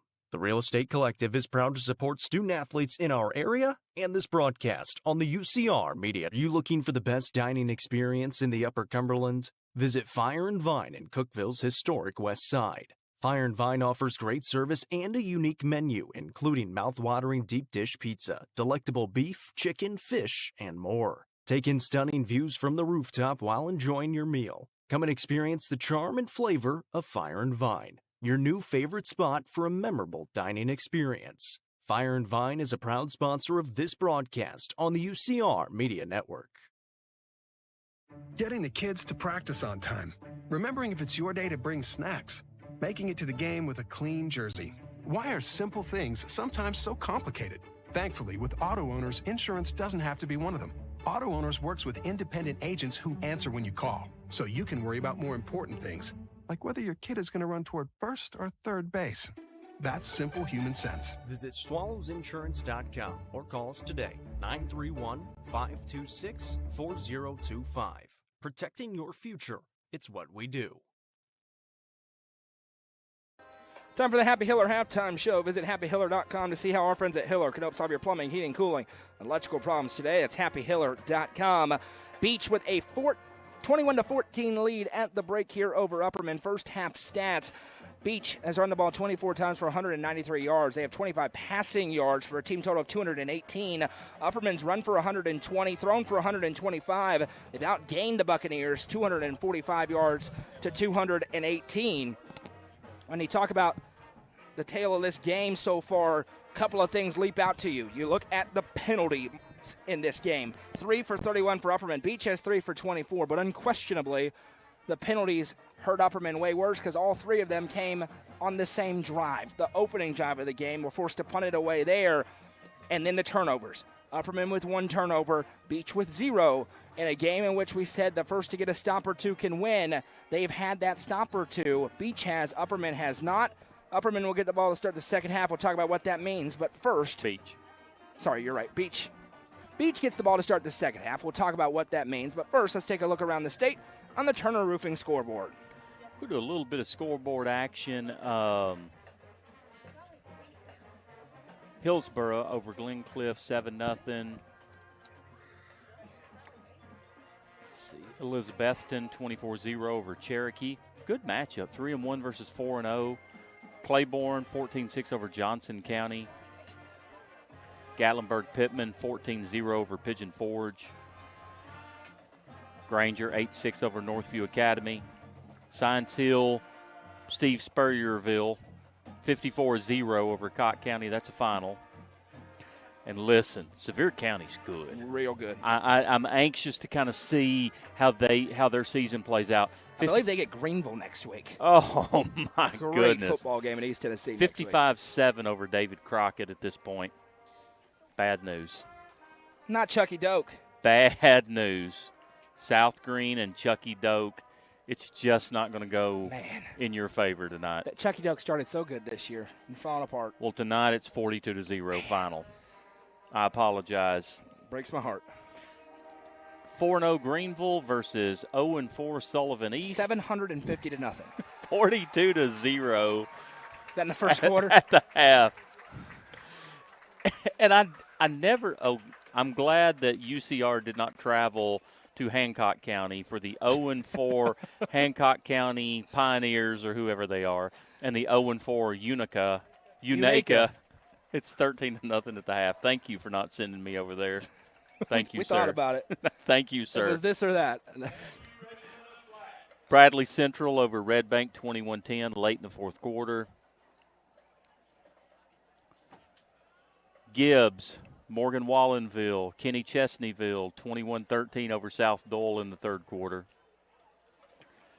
Brandon Reeves, Powell, no thanks to Brandon because he never played football and has no idea the difference between a football and a basketball. 42-3 over Carnes. Sweetwater, 21-13 over Kingston. 0-4 Maryville, or 0-4 Farragut versus 3-1 Maryville, 42-17 in the fourth quarter. Meigs County, 38-8 over. Scored more on Maryville than they did on Upperman. Beech may be the best team in the world if you do the scoreboard watching. I'm telling you, this is such a good rivalry, Rockwood and Harriman. I'm telling you, that is just a great rivalry. 42-12, Rockwood at this point, but huge, huge rivalry. Fun game.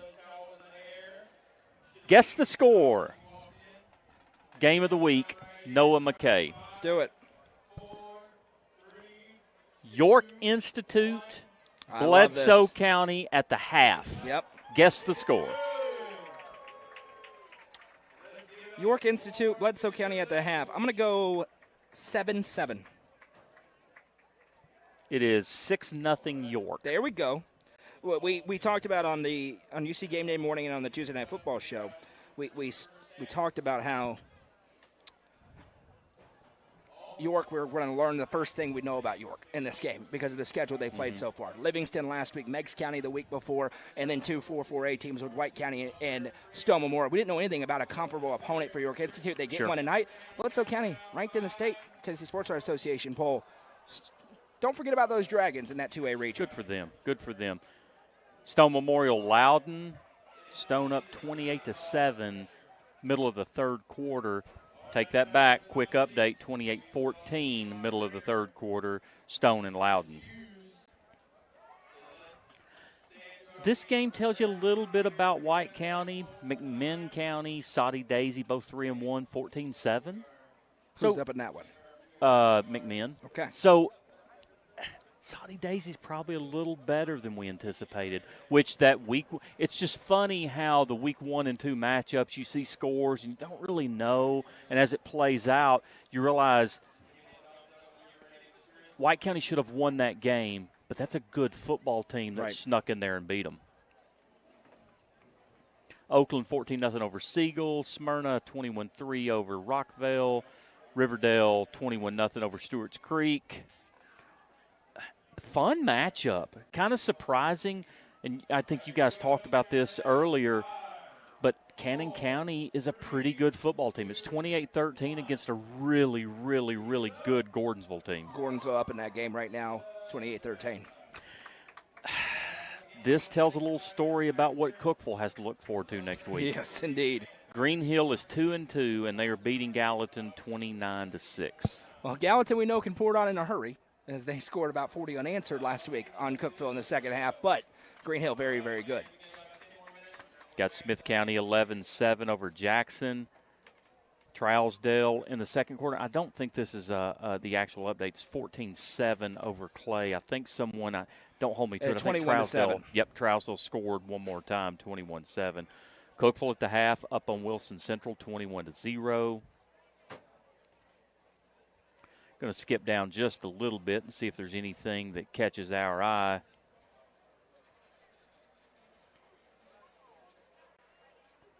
You know, East Nashville hung in there with Beech last week. They did. Close loss. East Nashville has not won a game this year, and they're up on 4-0 Springfield at the half. That's huge. 14-12. And East Nashville has challenged themselves. They feel like they're a 2A state championship contender. They faced a very good schedule. I'll give you a score update here in the Upper Cumberland Cup of them. Cookeville leads 21-0 over Wilson Central and Macon County. Biggest test of the season so far, passing with flying colors. Macon County leads DeKalb County 28-0. DeKalb County struggling mightily to stop the wing T running game of the Macon County Tigers tonight. DeKalb County and Upperman get each other next week in Smithville. But DeKalb, big win last week. Macon County, though, rolling at the half, 28-0. Lebanon is up on Station Camp, 21-17. Lebanon's 4-0. Kind of on a tear at this point. Big factor in Region 4, 6A.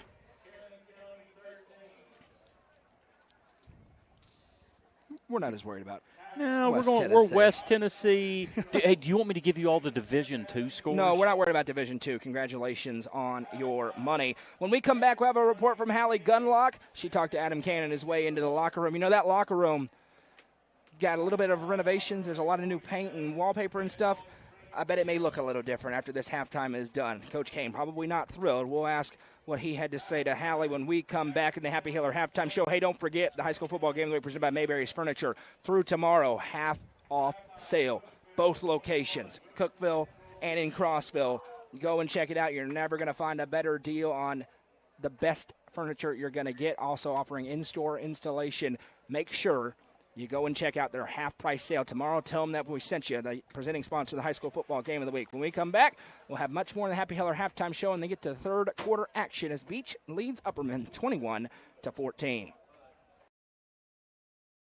Mayberry's Furniture has been family-owned and operated since 1946 and is now serving the Upper Cumberland with locations in both Crossville and Cookeville, offering the largest array of solid wood furniture and mattresses in the area. They also provide a best price guarantee and in-house service and delivery. Stop into their 15,000 square foot showroom at 1020 South Willow Avenue in Cookeville to see their selection of Amish solid wood, flex steel, Tempur-Pedic, Sealy Posturepedic, and much more today. Mayberry's Furniture is proud to be the presenting sponsor of the high school football game of the week on the UCR Media Network. Gentry's Power Equipment is proud to be the presenting sponsor of Upperman Athletics on UCR. Located at 755 Buffalo Valley Road in Cookeville, Gentry's Power Equipment is your local steel dealer with a huge selection of outdoor power equipment, including chainsaws, blowers, trimmers, mowers, pressure washers, and more. They are your local one-stop shop for high-quality equipment. Locally owned and operated, Gentry's Power Equipment is proud to support Upperman Athletics, and UC Watson Chevrolet is proud to present the area's best selection of new and pre-owned cars, trucks, and SUVs. Watson Chevy's staff of experts are ready to get you into your next vehicle with unmatched service and knowledge. Stop in at 2350 Cookeville Highway and get your vehicle serviced by their highly trained professionals. Right now, you can save money on oil changes, regular maintenance, and battery installation. And remember, don't buy till you see Jason Fye. Watson Chevy is proud to be the presenting sponsor of the UCR Media Network.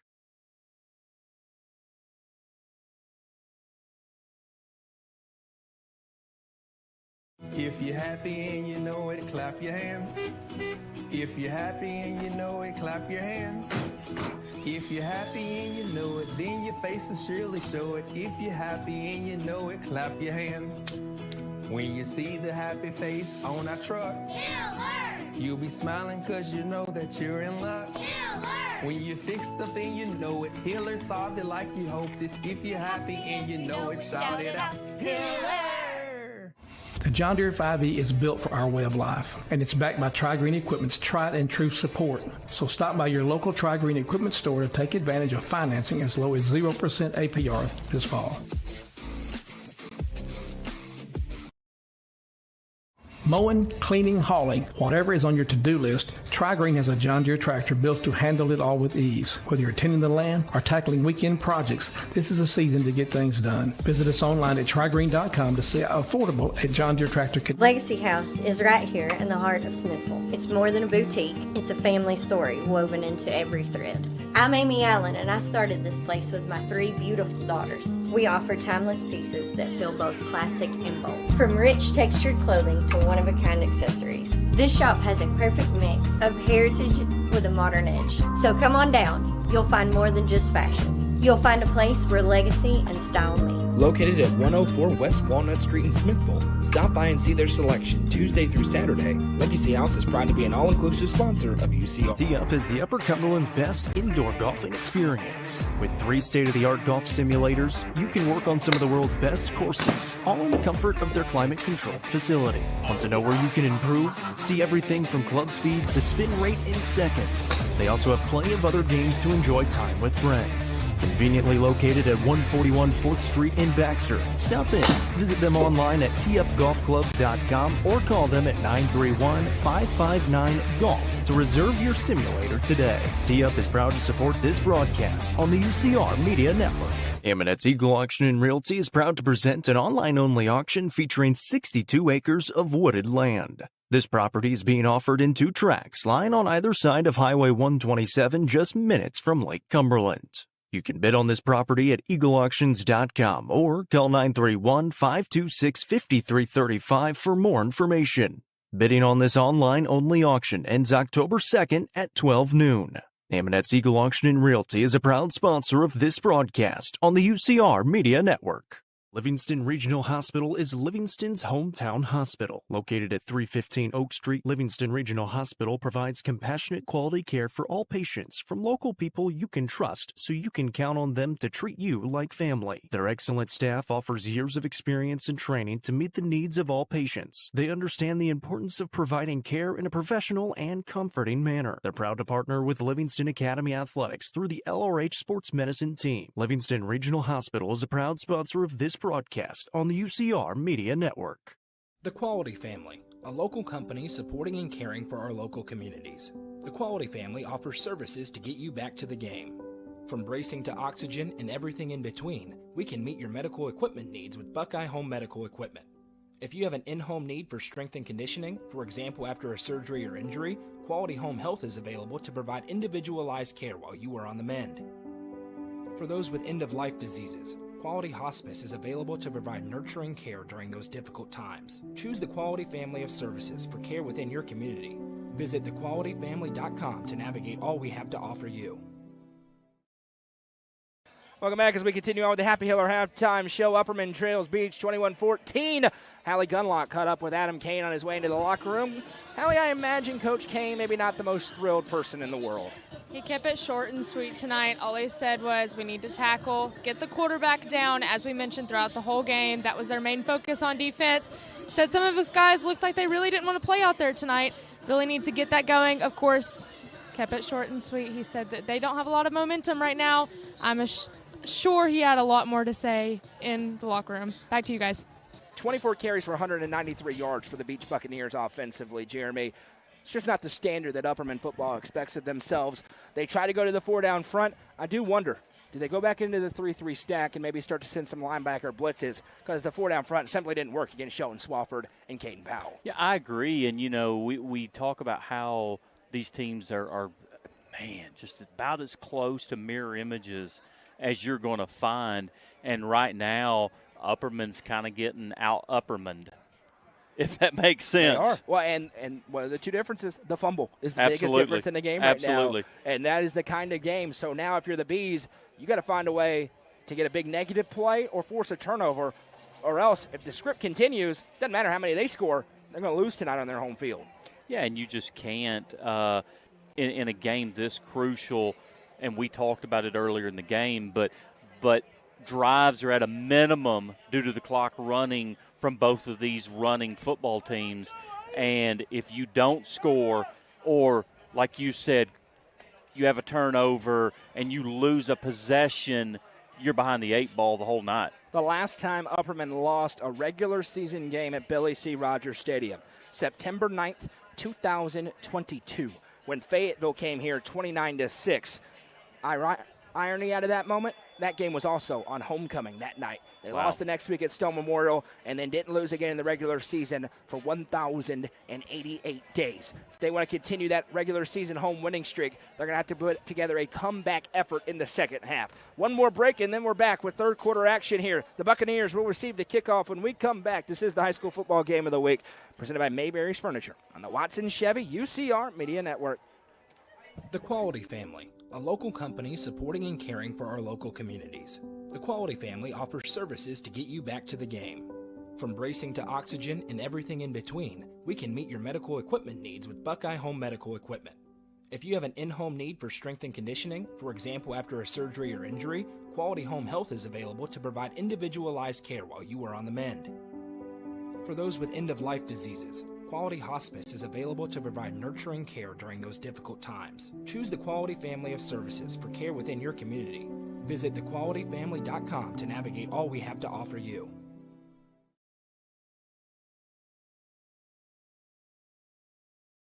Turfmasters Landscape Management has been serving the Upper Cumberland since 1996. They offer a variety of services, including lawn maintenance, landscape design and installation, landscape lighting, irrigation systems, and more. For more information, contact Matt Wilson at 931-261-1587 today. Turfmasters Landscape Management is a proud sponsor of this broadcast on the UCR Media Network.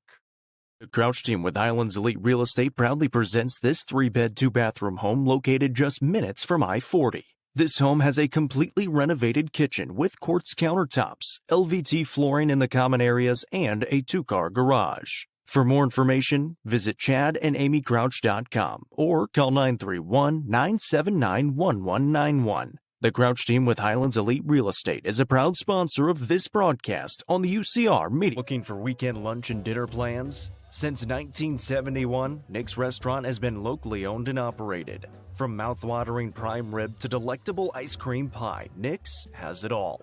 Their cozy atmosphere and great service will make you feel right at home. Plus, their banquet space is perfect for any event. Visit them at 895 South Jefferson Avenue or online at nickscookville.com. Nick's Restaurant is a proud sponsor of this broadcast on the UCR Media Network. Welcome back. The teams have emerged from their locker rooms, and we're moments away from the second half kickoff. The Beech Buccaneers will receive that kickoff, leading here on the road in Baxter, 21-14. I'm Noah McKay. That's Jeremy Tallis and Hallie Gunlock on the sidelines. Jeff Petey Goolsby on stats, and the lovely Madison McKay producing things for us here. One of 4 games live across our network. You can find them all on the main page. Cookeville with a huge lead over Wilson Central. Macon County with a huge lead over DeKalb County. Scoreless tie between White County and Livingston. And this one, not a scoreless tie. 21-14, but a couple of good games to choose from. Next week's high school football game of the week. How about a trip down to Sparta? The White County Warriors welcome in the defending Class 4A state champion Macon County Tigers into Warrior Stadium. We'll be there with all the action. Kickoff set for 7 o'clock next week. Huge game, and I appreciate you having the game of the week about 10 minutes from my house. Thank you so much. You're welcome. Mr. McKay. Livingston strikes first. 90-plus yard touchdown for the Wildcats. Wow. And they lead over the Warriors, looking for their biggest win in half a decade. Third quarter, 1:12 to go. It's a 99-yard touchdown reception from Rocco Carwile, thrown from Adrian Jenkins. Meanwhile here, a little pooch kick for Roberts. Fair catch signal forward and made on the 35-yard line. And expect to see that deployed the rest of the game. It's been great field position every kickoff. so far for Beech. This time, not bad field position, but it is further back on their own 36. Listen, there's 24 minutes of football left, but you get a feeling that this drive dictates if this game is over now or if Upperman changes the script. Right. Humongous drive for both teams as Kaden Powell and Chelton Swafford. 2 touchdown rushes for Swafford, 1 for Kaden Powell. It came on 4th down. Upperman sent the house. They did not get to him. Big drive here out of halftime. 1 receiver each way as they work right to left if you're listening on 106.1 The Eagle. Snap taken. Handoff to Swafford around left side. Huge hole, and there he goes. 45-40, 35-30, 20, 10, 5. There's your answer. Touchdown, Beech Buccaneers. First play of the half is a 44-yard touchdown, and whatever adjustment Upperman made is disastrous. A 2-score lead for Beech. And if you're the Penn State Nittany Lions, you love to see the block on that play. Right off a left tackle, untouched, through the gap, and then the speed takes over. Just a huge, trying to be a knockout punch there for Beech. 64-yard touchdown on the first play of the third quarter. Kicking it on here for the Buccaneers. Snap is good. Hold is down. Kick is up, and the kick is no good. Couldn't tell you where he missed it. We don't have a great angle, but it is the first missed extra point of the ball game, and it stays at 27-14. We mentioned how important of a drive it was, Jeremy. Couldn't have gone worse for the home team. Yeah, and you sit there and think is one play a drive, but it's just a back-breaking play there by Beech. And if you're Upperman, it's score now or homecoming ends in a loss.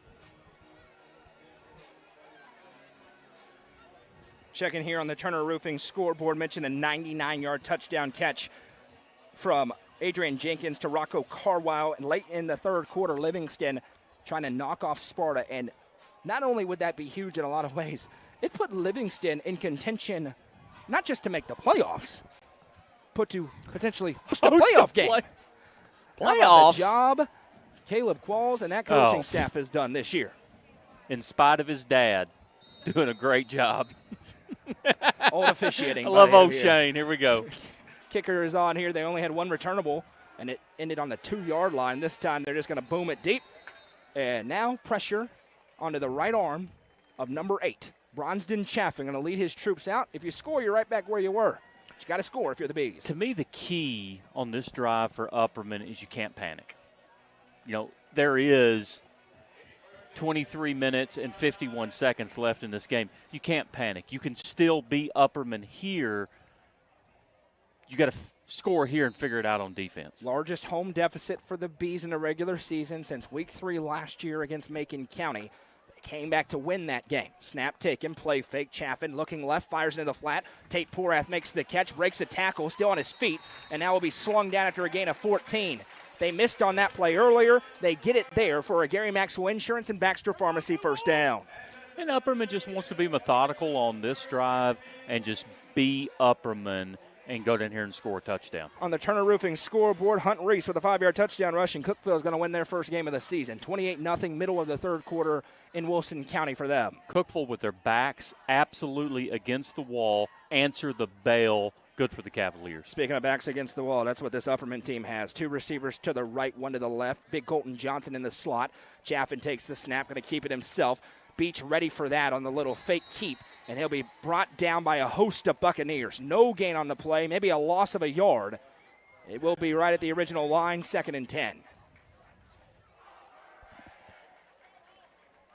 I felt like early in the game that Upperman was getting a really good push in the offensive line, but the Beech front has figured something out, and they're stifling Upperman at this point. And the Beech, we talked about the offensive line, how big they were. The defensive line, more athletically built. Sure. They're not a stocky front, but they are creating problems, certainly, for this running game. Empty set, 5 wide for the Bees. 2nd and 10 snap to Chaffin. Rolls to his right, looks left. Now forced to tuck it. Stutter steps and will just throw off his back foot out of bounds. Got way closer to Colton Johnson than it had any business being. D.K. Williams in the backfield pressuring Chaffin, who wanted a roughing the passer. He won't get it. It's 3rd and 10. It's 3rd in the game for the home team. Chelton Swafford took the first play from scrimmage in the third quarter, 64 yards, untouched around the left side. A huge hole created, and nobody was catching him in the empty space. The future from a Beech Buccaneer to an ETSU Buccaneer.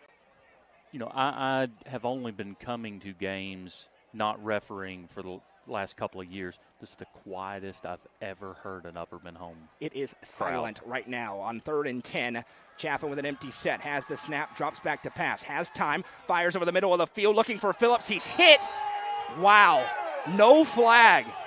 Got hit as the ball flew over the top. He's a little bit hobbled. It's 4th and 10, no flag, and that one surprises me, Jeremy. Yeah, you know, and here, remember in high school football that uncatchable is no such thing. You know, you use that in college, you use that in NFL, but being uncatchable is not in high school. The question is was the contact there before he felt as though the ball could be touched?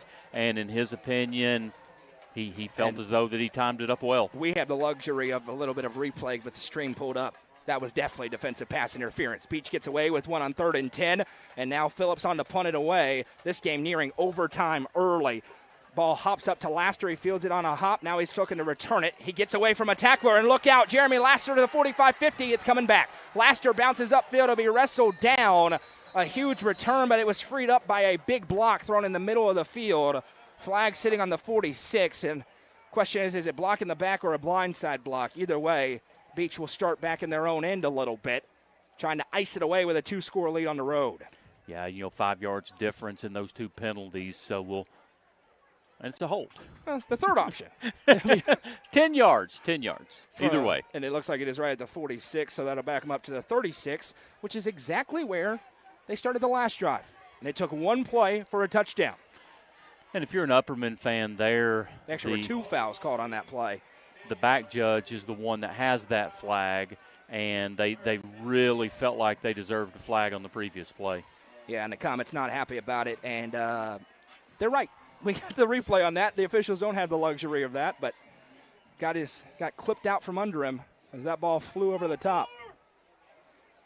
So it puts him all the way back on the 33, making it the 34. 1st and 10 Beech. We're a minute 53 into the third quarter. They lead 27-14 here on the road.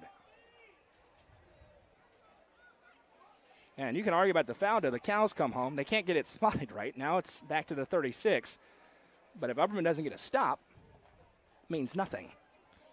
Down multiple scores. The Beech offense has just had their way with this Upperman defense up to this point. Swafford stays on the right hip of Powell. Laster comes in motion. Powell takes the snap, going to keep it himself. He runs into the teeth of the defense, and he's brought down. Jude Fitzpatrick right there to make the tackle. No gain on the play, and it's 2nd and 10. Right at the 36-yard line. No gain on the play. And they've run that all game long. They'll either hand it to Laster on the jet sweep or fake it, and Powell goes up the middle. They run it a lot on 3rd down. That time they bring it out on 1st, but they don't convert.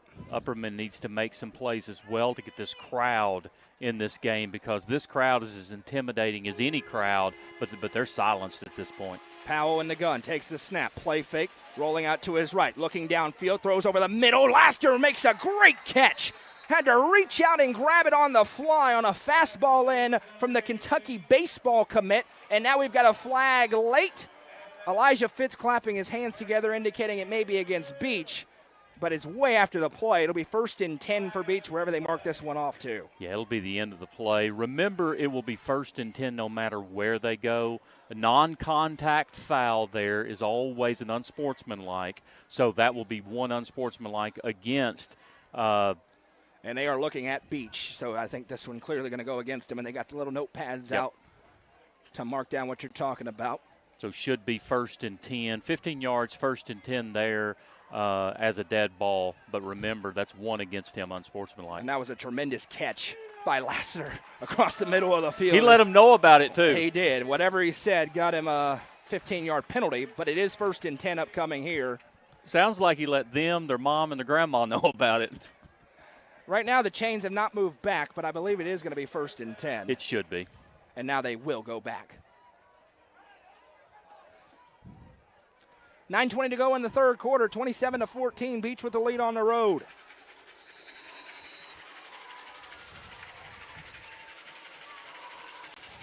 I don't know why you won't run left every play. 6'9", 395 at the left tackle spot. 295. 295. 395 would be impressive. Snap taken, handoff to Swafford, bounces through tacklers, and now will be popped and put down. Gain of 5. It'll be 2nd and 5 here. And Beech shouldn't be in any hurry. They're going to score a touchdown, go up 3 scores. Thanks for coming out. Celebrate a big win. Touchdown for Sparta. Cole Sims on the Turner Roofing scoreboard in the fourth quarter. First score of the night for White County, and they're an extra point away from tying the game there on UCR2.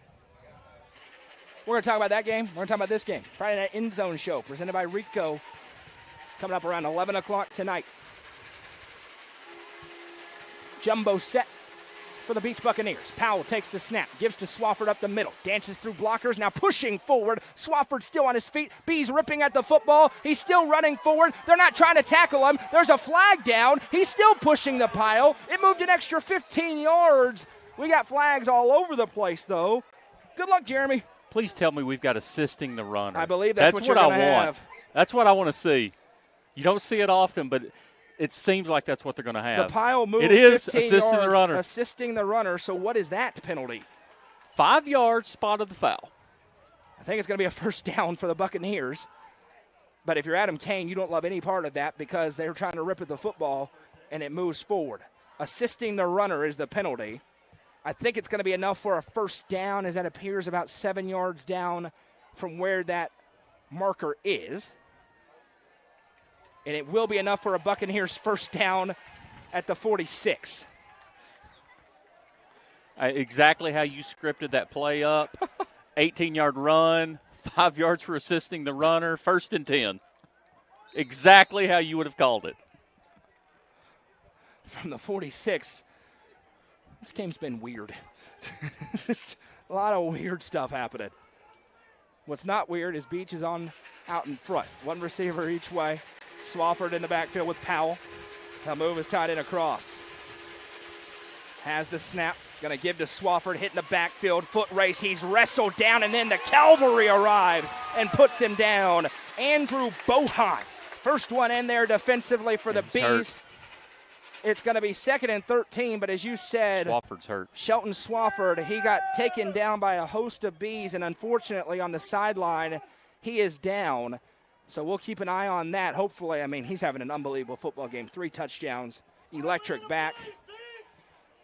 They've got a pretty good 2 in DK Williams and a 1A in Kaden Powell, but obviously they need Chelton Swafford ahead of region play, where they will certainly have a home playoff game no matter what, but Station Camp enters the week at 3-1. Yeah, Swafford only has 152 yards rushing at this point. Yeah, he's unbelievable, and he's being looked at on the sideline, but he is off the field, so we'll keep playing. 2nd and 12, Bohan came off the edge on the right side, got all the way to the left to make that tackle. One receiver each way for Powell. Williams in the backfield. Snap taken. Got a hand? No. He'll keep it around the right side. Big hole for Powell to rumble through. Just shoves off tacklers. Kaden Powell says, "Get off me." Another huge gain of 16. And Beech getting whatever they want on the ground. And again, this is worst nightmare for Upperman. It's worst case scenario where you just can't seem to get them on the ground, stop them from out Uppermaning you a little bit, and it's things are unraveling. Kaden Powell, every bit of 6'3", 240 pounds, unraveling indeed. As we near the midway point of the third quarter, Beech leads 27-14. And Powell's up to 130 yards rushing himself. And they're getting whatever they want on the ground, no question about it. Nearing the 200 or 300-yard mark as a team already. Snap taken. Now he will give to Williams over right tackle. Williams breaks one tackle, carrying defenders forward. Story of the day, about 6 more yards after contact. Upperman cannot tackle. It's another first down for Beech. And, you know, Coach Kane mentioned this at halftime is, do you want it? Yep.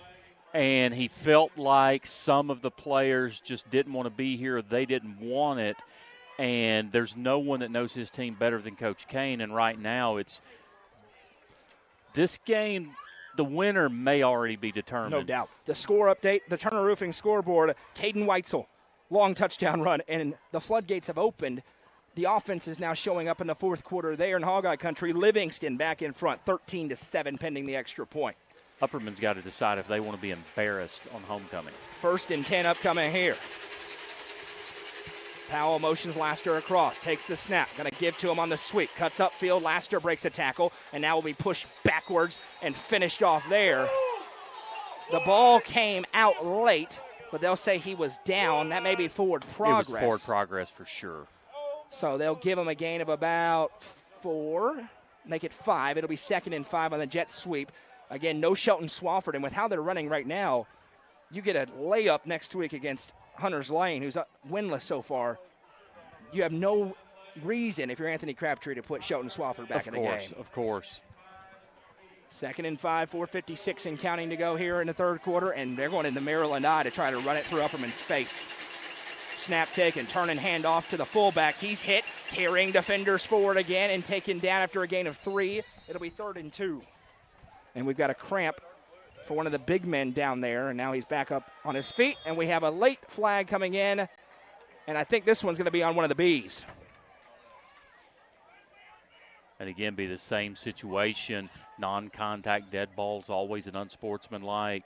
And if it gets the Bees, it'll give them enough yardage for a first down. I was looking down. Apologies. Didn't see what happened, but the body language for Upperman tells me that it probably was a good flag. And once again, they have the notepads out. 4:35 to go in the third quarter. Beech trying to put this game away. Macon County leads 35-0 over DeKalb County, defending champs, passing their first test of the season. And you said Livingston's 14-7 They are right now? 14-7 kicking back to Sparta. That game's live on UCR, too. Oh, it's against Beech. Oh. Well, second personal foul of the drive against Beech, and that is a game changer because it turns a 3rd and 2 into a 3rd. Wow, this is way back. 3rd and 17 back on the 37-yard line, and if you were looking for a break, you may have just gotten it if you're Upperman. And in that Livingston game, is that Weitzel's 82nd touchdown? How many does he have on the season? Maybe 83rd. Exactly. Yeah. He's hunting down the all-time record there at Livingston. 3rd Crowd's and 18. back in it now. Under center goes Caden Powell. Maryland I on 3rd and 17. That's a statement if nothing else. I wonder if they have any play action out of this. Powell takes the snap. Nope, going to hand to D.K. Williams. He's hitting the backfield and now being wrestled down by a host of Bees. Big Colton Johnson, first one in there. 4th down, and if you're Anthony Crabtree, we'll see if they try it here or if they just try to pin him deep again with 3:58 to go. That penalty changes the game and gives Upperman a chance.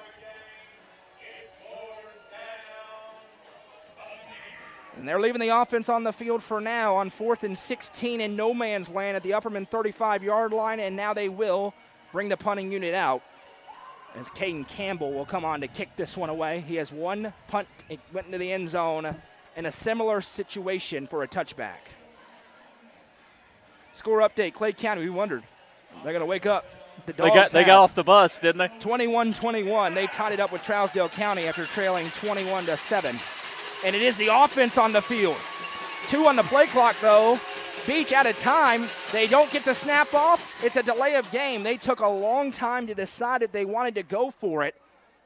So that's going to make it 4th and 22 and gives you a little bit more room to punt if you're Anthony Crabtree.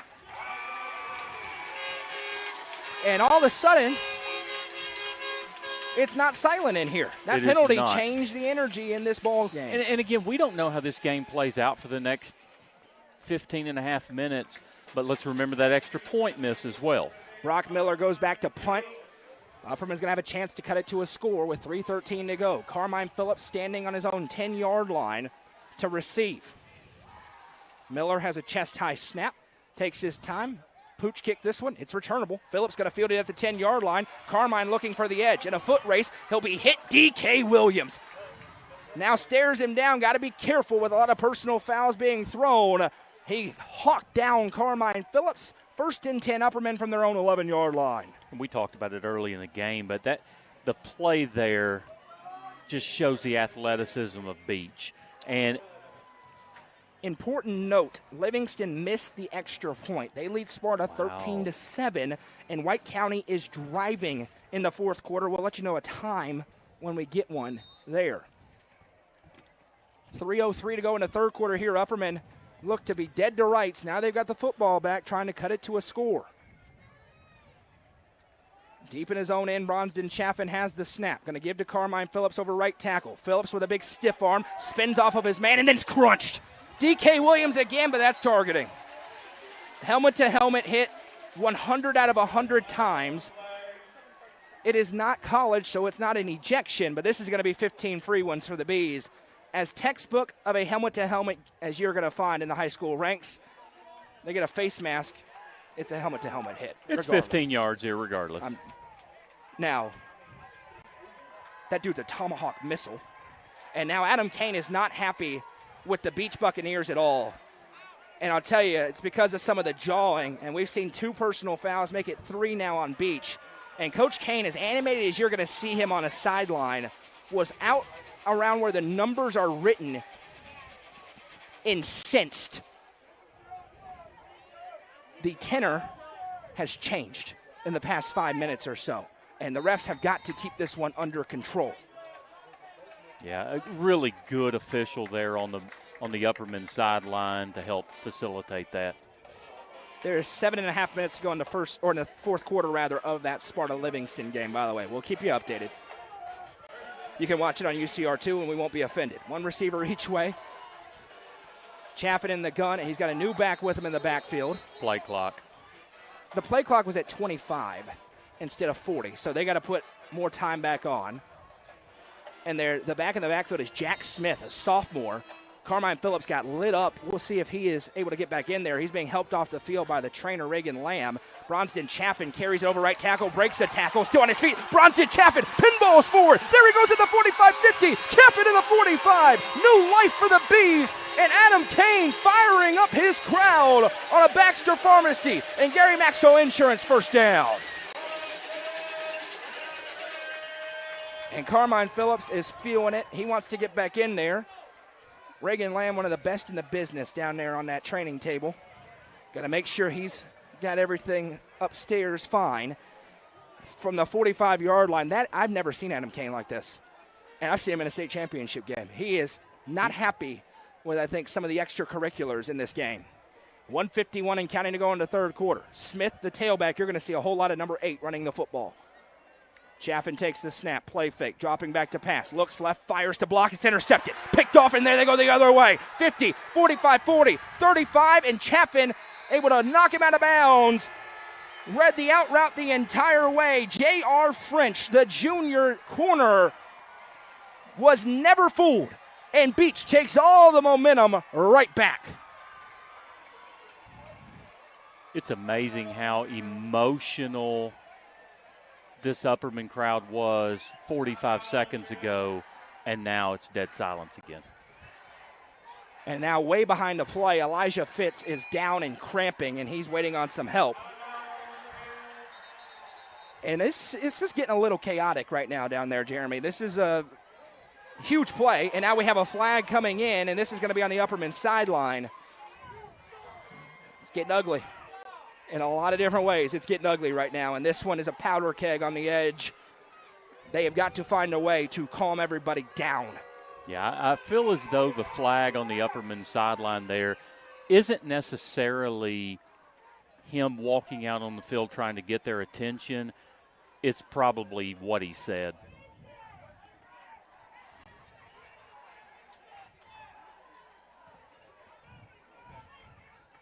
So now the notepad is out. And Elijah Fitz, that was certainly cramping. He's jogging off the field. And they give a full personal foul to Upperman.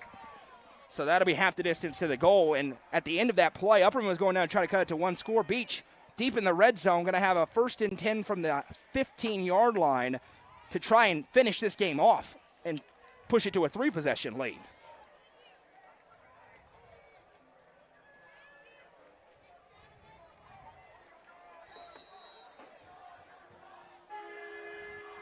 So 1st and 10 after all that, an interception by J.R. French, which was a great play. play fake. Powell around the left side. He breaks through one tackle. Now the cavalry arrives again. Powell moving. And they'll blow it dead after a gain of about 6. And one thing I would like to see, Jeremy, they got to blow the whistle faster in a game that's getting very chippy and keep things under control. I will tell you that the officials are in a tough spot No there. doubt. And what I mean by that is if the pile is inching forward, you are taught to lay off of it until it stops or it retreats. But it's a fine line between doing that and keeping everybody from killing each other. Chelton Swafford not on the field still, left with an injury. Handoff to the backup tailback who gets hit and dropped. Jude Fitzpatrick right there on the stop as it's Devin Crutcher at 5'7", 186. 3rd down and 3, 41 seconds. You will have to snap it one more time if you're Beech. They lead 27-14. And what has gotten ugly. A lot of personal fouls, a lot of trash talk. It's gotten personal down there. Beech with approximately 310 rushing yards. And that is the difference on the scoreboard right Absolutely. now. No Swafford still, 3rd down and 10, or 3rd down and 4 rather. Crutcher stays on the right hip of Powell. You expect this to be 13 keeping it. Snap taken. It is around the right side. Everybody bit. He's cut down, dives forward inside the 5. A touchdown saving tackle made by Gunnar Block, the only B who read the zone read to the edge, but it's 1st and goal upcoming here for the Buccaneers. And that will bring us to the end of a very chippy 3rd quarter. We head to the 4th. Beech trying to ice it away. They lead 27-14 in the high school football game of the week, presented by Mayberry's Furniture on the Watson Chevy UCR Media Network. The John Deere 5E is built for our way of life, and it's backed by Tri-Green Equipment's tried and true support. So stop by your local Tri-Green Equipment store to take advantage of financing as low as 0% APR this fall.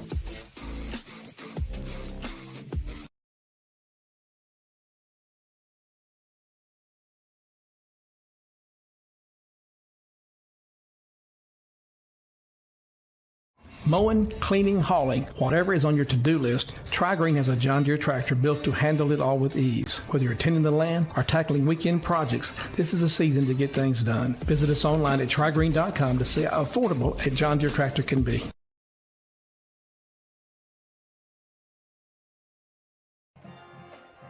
This is the high school football game of the week, presented by Mayberry's Furniture. Upperman trails 27-14. It's 1st and goal for Beech from the 2-yard line. An interception for the Buccaneers by J.R. French has given them the ability to try and essentially finish this game. 320 rushing yards for Beech. That's the difference. They've only thrown for 38. Haven't had to throw it much. No Chelton Swafford. Left the game with an injury. But they've got Kaden Powell and company. They're going to stay in the gun here on the first play of the 4th quarter. Snap taken, keep it himself, and Kaden Powell pinballs into the end zone. Touchdown, Beech Buccaneers. They do stretch it to 3 scores. The 2nd turnover of the game for the Bees leads to the 2nd touchdown off turnovers for the Buccaneers. Yeah, and the story of the game obviously is Upperman's inability to stop the run and the self-inflicted mistakes. And Coach Kane, those are just things you can control, and they're going to drive him crazy. They're going to try to get those points back that they lost on the extra point, so the offense stays out there for Beech. Powell in the backfield with Crutcher on his left.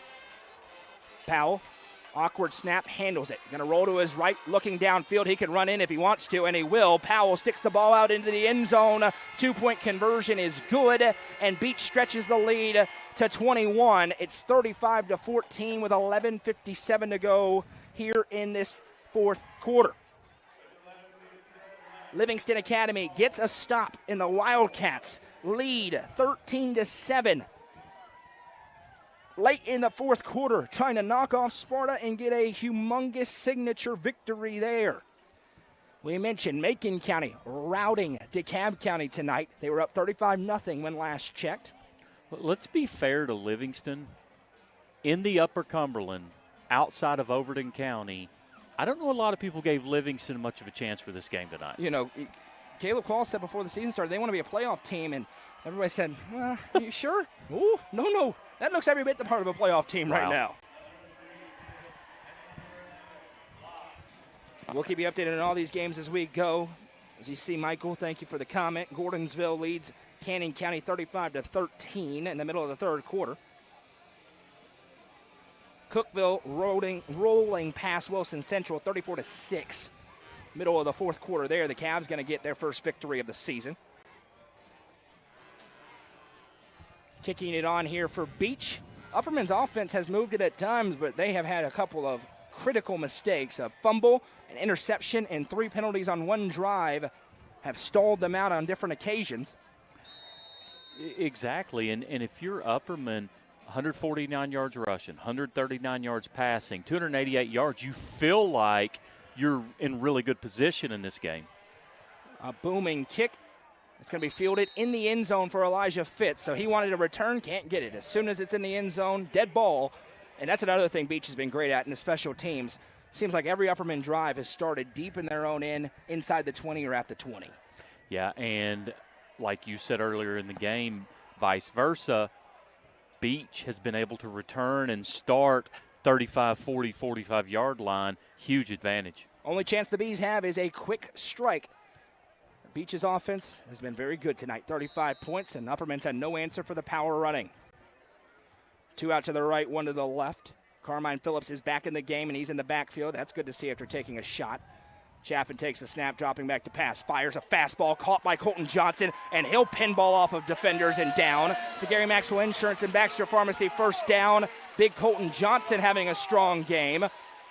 And Upperman has to get on the ball quickly. They are.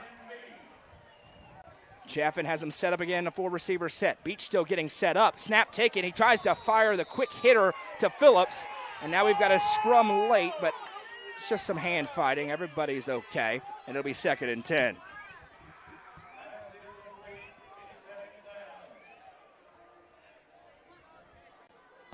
Second and 10 from the 37-yard line for the Bees. 11:45 to go. We're just 15 seconds into the fourth quarter. 21-point lead for Beech here on the road. Colton Johnson is gassed, had his hands on his knees, playing both ways every snap. Chaffin takes the empty set snap, drops back, has time, steps up, he can run, puts his foot in the ground, and there he goes. Chaffin to the 40, 45, 50, Bronston Chaffin, 45, 30, 35, and barrels over a defender to the 18-yard line. Bronston Chaffin says, I can do that too. On a Gary Maxwell Insurance and Baxter Pharmacy, first down, scrambling off script. Upperman's got to go quick. 30 seconds into this fourth quarter. He has him set again in the empty set, 2 to the left, 2 to the right. Fitzpatrick is the H-back. Chaffin has the snap, drops back again, fires left. Fitz makes the catch, dances up at the 15, and they'll say he stepped out as he planted his foot down at the 14-yard line. That will stop the clock, and it gives Beech a chance to get D.K. Williams, their star linebacker, back into the game.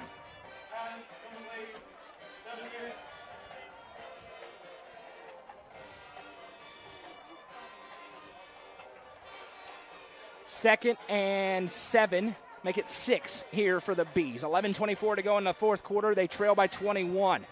The Beech fans trying to spurn a stop here deep in the red zone. Chaffin has the snap, play fakes again, looks left, fires for a block in the end zone, and there's a flag as he was getting held all the way down the field. See if this is holding or defensive pass interference in the end zone. It's going to be pass interference. And the corner just had a little too much. Aiden Curry, the DB, was grabbing Gunnar Block as he ran past. And let's remember, that's half the distance. We'll see how that lines up with the line to gain. It is a first down. At Gary Maxwell Insurance and Baxter Pharmacy, first down. Clock stops as they're to the 7-yard line with 11:19 to play. Upperman looking for the biggest miracle since Bethlehem. It would start with a touchdown here.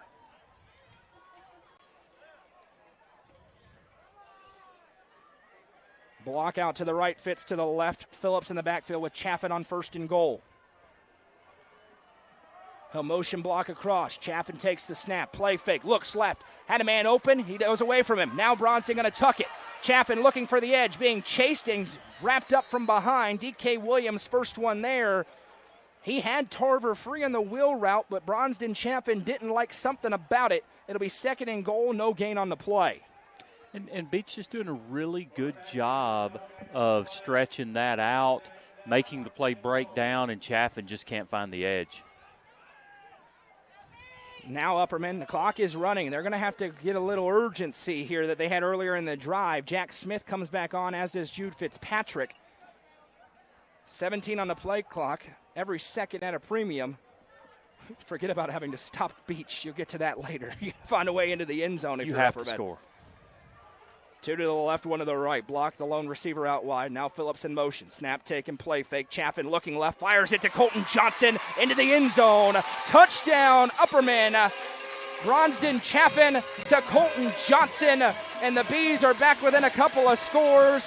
They needed a quick score. They get one in a minute and 25 seconds. It's a Legacy House score for Upperman. And they're leaving the offense on the field. And Adam Kane wants an answer about something. He's saying it's a 2-point try.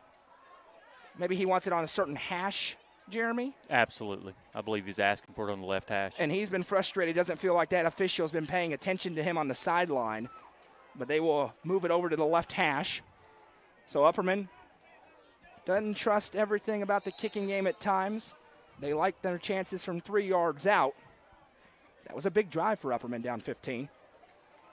Tell you, if you don't get this, you put yourself in even a worse predicament. I suspect you're going to see an onside kick for the rest of the night as well. Chaffin has the snap, keep it around left side. Now he's going to cut upfield, hit, tries to get forward, did not get there. Beech stands tall on the quarterback sweep, stays at a 15-point game. And I will say, the analytics say to go for it in that spot. Give yourself more opportunities to maybe get an extra point later, and you have 2 chances to go for 2 is the same as getting 1 extra point. No, I agree with you, but I'll also tell you this. If I have Chaffin at quarterback and I need 3 yards, as we have seen for years, I'm betting on Bronston Chaffin 100 out of 100 times. Over on UCR2, we won't be offended if you go there, I'm telling you. Great finish on tap. Sparta with the football. Late in the fourth quarter, trailing Livingston 13-7. It is a final in Lafayette, Macon County, with a 42-0 win over to Camp County tonight. But it is late over there on UCR2 in the fourth quarter there. Back here, it's a 2-score game, and we'll see if Upperman, they do have recovered an onside kick this year in Greenville late in that game. And one of the tall tale signs will be who comes out to kick it. It's Austin Roberts. That's the guy who kicks the onside kick, I say quietly. So expect something of that variety, and Beech recognizing it. Look who's right at midfield, Jeremy. That would be Kaden Powell standing in the middle of the field. You hardly ever see your starting quarterback on KOR. Your starting quarterback is rarely 6'3", 240 pounds. Roberts is on to kick this one. He will jog up, slows down. It is an onside kick, a really good one. Bodies everywhere. Upperman says they have it, and they do. And Colton Johnson just destroyed one of the upbacks for the Beech Buccaneers. And remember that you can't block until the ball has gone 10 yards. So not only do you have to make that block, but you have to time the block to make sure that the ball has went 10 yards before you hit it. Fantastic play by Johnson. And Austin Roberts is now 2 for 2 with his onside kicks this year. Colton Johnson decleated the Beech Buccaneer, who was going to catch that football just right into the gut. And it popped out. Upperman recovers, and now the Bees have a chance. Still down 2 scores, but 10:22 to go in the ball game, down 15. Chaffin going empty again. He has the snap, drops back to pass, has time, looking left. He's got Phillips deep, wide open. He makes the catch. Touchdown, Upperman. Carmine Phillips, wide open, batten down the hatches. The hive is alive.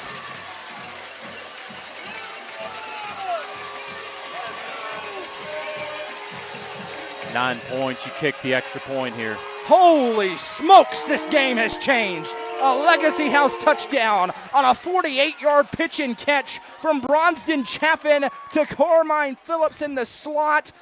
And Roberts on to kick the extra point to try and cut it to an 8-point game.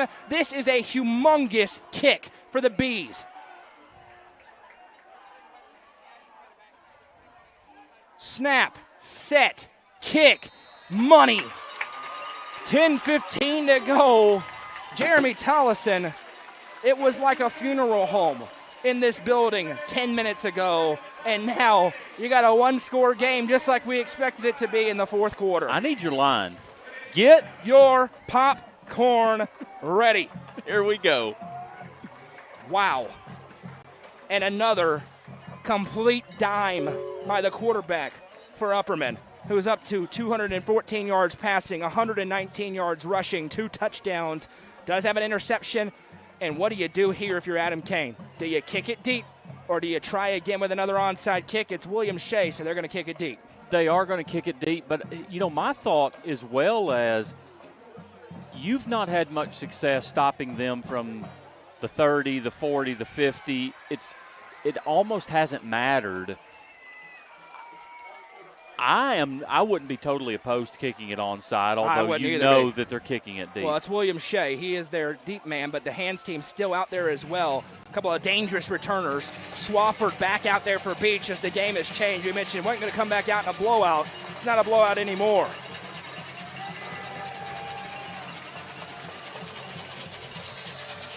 Shea jogs up, and he is going to boom this one. Laster under it at the 10-yard line. He is ever dangerous. At the 15, cuts upfield. It will be hit and spinning off of tacklers and down at about the 37-yard line. More yards after contact, and now it's been a while, but Upperman hasn't sniffed a stop in a while against this Beech defense without a big negative play on first down. And again, we sit here and... Whoa. Well, hold up. Turner Roofing scoreboard update. Sparta leads. They strike late. How much time? 14-13. We'll tell you how much time is left when Madison hears it in her ear. But Adam Kane says, some people act like they didn't want to play. Now's the time to start playing, and here we go. 1st and 10 as the Hive is alive. One receiver each way.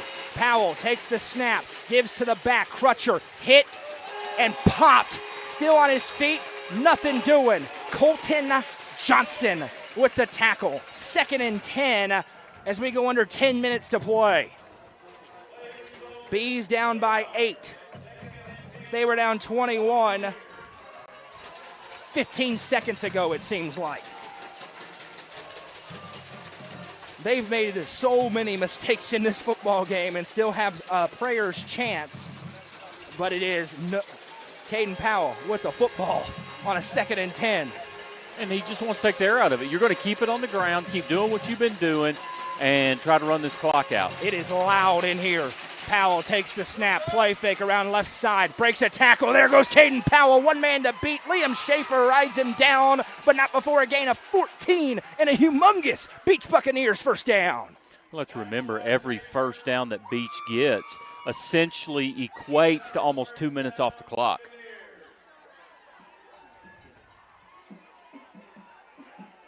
First down and 10 is that it was very loud, now quieter. Huge run for Powell. It is not Swafford in the game, and now he has checked back in. 53 seconds to go on UCR2 in a 1-point game. 8:58 to go here in an 8-point game. Powell takes the snap, gives to Swafford up the middle. He's hit and destroyed. A bone-jarring tackle. Fill in the blanks. Colton Johnson. Listen, Colton Johnson's 17, 18 years old. He plays like a 32-year-old man. That's why Josh Heupel is going to talk to him tomorrow on Rocky Top. 2nd and 9 from the 45 as Beech tries to drain the clock, get points, and sprint out of Putnam County with a win. Crutcher back in the backfield alongside Kaden Powell. Swafford did not look like himself on that carry. Powell has the snap, going to keep it himself. Up the middle, tries to bounce it, and he does, getting forward. Look at Kaden Powell run the football. A gain of 9, it depends on the spot. I think it's a first down, but it's very close. Got him slightly short. Just short, 3rd and a half a yard. Beech fine with that. Quite frankly, they can burn more clock. Upperman still has all 3 timeouts remaining. Kaden Powell at 6'3", 240 pounds of just a bruising quarterback who has run wild tonight. will be in the shotgun again, we imagine. Yes, he will. Crutcher's on his right, but I bet you everything 13 keeps the football. One receiver each way. He sure is around right side. He's got the first down as he's ridden down at the 34-yard line. 1st and 10, Beech with 7:21 to go. Ball protection tonight has been really good for Beech. However, Upperman has got to find some way to strip the football and create a turnover, because if they go in and score here, it's almost. We think it's over. Well, it's 99.9% over. Sparta gets a stop, and it appears White County's going to escape Hogeye Country with a dramatic victory tonight. Pending the final. 1st and 10 here. 2 to the right, 1 to the left for Powell. Up by 8 on the road. They were comfortably ahead by 21 a moment ago. Laster on the jet sweep around the left side. Looks to cut up, and he is destroyed. Got a hold on the edge. Carmine Phillips flies in. He gets a little get back, and we have a flag down on the edge. This could make a 1st and 20 because it looked like one of the wide receivers had a big hold. It's a hold on the edge. And this is huge. Looked like number 11, but I don't see him out there. I don't see his number. Yeah, it looked like a big hold on the edge as Tate Porath was out there, and Carmine Phillips came in. And ever since Adam Kane went berserk on the sideline, the intensity level for the Bees has ticked up significantly. 1st and 20 back on the 44, 6:48 to play in the 4th quarter. It's not been exactly the script we expected, but it's turning into the game we expected. Down to the wire tonight at Billy C. Rogers. 1 to the left, diamond set here for Powell. Motions the H-back across. Has the snap, play fake. Gets on the left side, breaks a tackle, and gets all the penalty yardage back -1. 2nd and 11 here as Kaden Powell runs right through Justice and company down to the 35-yard line. It just feels like this 2nd down play is going to tell us everything. Is Upperman going to get the stop? Is Beech going to be able to run for 6 or 7 yards and stay ahead of this change right here? This play, wow. And here we go. Draining the clock now to 6:15 to play. Both teams have all 3 timeouts remaining here in the 2nd half. 1 receiver to the left for Kaden Powell. Motions again. Going to give to the back around right side. He's hit hard and dropped. Gain of a couple. You got 2 downs to get it if you're Anthony Crabtree on a 3rd and 9 here. And this time they gave it to a J.R. French, who had that huge interception that looked like it iced the game earlier on in this game. If Upperman gets a stop here, Adam Kane has to start thinking about when he needs methodical use of timeouts. 5:35 and counting to go in the ball game. Upperman trails by 8 on their home field. It's 3rd down and 9 for Beech on the Upperman 33. You can hear it in the background. This place is going nuts. Laster goes out to the left here for the Buccaneers. Powell surveys the front. Here they come. Play fake. Looking to throw on the slant. Laster makes the catch. Breaks a tackle. Foot race. Touchdown, Buccaneers. They go to the air on 3rd and 9. And Kaden Powell finds his favorite man. And Beech back in front by a couple of scores. That throw just shows you the dynamics of Kaden Powell. He can run through you, but when he has to throw the football, he's only got 71 yards passing tonight, but he's had 2 or 3 really timely throws, and just fantastic way to run the offense there. It is a final on UCR2. Sparta scores in the final minute. They beat Livingston 14-13 in a great game tonight. Extra point, this one's important, and it is good for Beech. We'll take a break and come right back. Upperman with 3 timeouts remaining, trailing once again by 15 in the high school football game of the week. Presented by Mayberry's Furniture on the Watson Chevy UCR Media Network. Mayberry's Furniture has been family-owned and operated since 1946 and is now serving the Upper Cumberland with locations in both Crossville and Cookville, offering the largest array of solid wood furniture and mattresses in the area. They also provide a best price guarantee and in-house service and delivery. Stop into their 15,000 square foot showroom at 1020 South Willow Avenue in Cookville to see their selection of Amish solid wood, flex steel, Tempur-Pedic, Sealy Posturepedic, and much more today. Mayberry's Furniture is proud to be the presenting sponsor of the high school football game of the week on the UCR Media Network. This is Nick Mayberry with Mayberry's Furniture, and you're watching the high school football game of the week presented by Mayberry's Furniture on the UCR Media Network. What a game it has been. Beech with a humongous answer here on the road as they get a pitch and catch from Kaden Powell to Jeremy Laster, and lead again 42-27. Upperman will get the football with all 3 timeouts remaining. They've trailed by as many as 21. Bronston Chaffin has put on the cape in the second half, but they'll need a lot more and probably to get an onside kick, which they're 2 for 2 now this year recovering those. And it's got to be a quick score, too. I mean, that's not what Upperman's built to do, but they've proven they can do it if they have to. Line drive kick into the end zone, so they'll have to go 80 yards starting on their own 20-yard line. 1 stop for Beech. They finally can feel secure in winning the football game. Talking in the break, though, Jeremy, Upperman was on the doorstep of getting embarrassed in this football game. They have battled back. The question is it too little, too late? And we have a final as well. Smith County defeats Jackson County tonight, 18-7. We mentioned Sparta beats Livingston, so Sparta 1-0 in region play, back home next week in the high school football game of the week. They welcome in the Macon County Tigers, who shut out DeKalb County tonight in emphatic fashion. What a game that's going to be.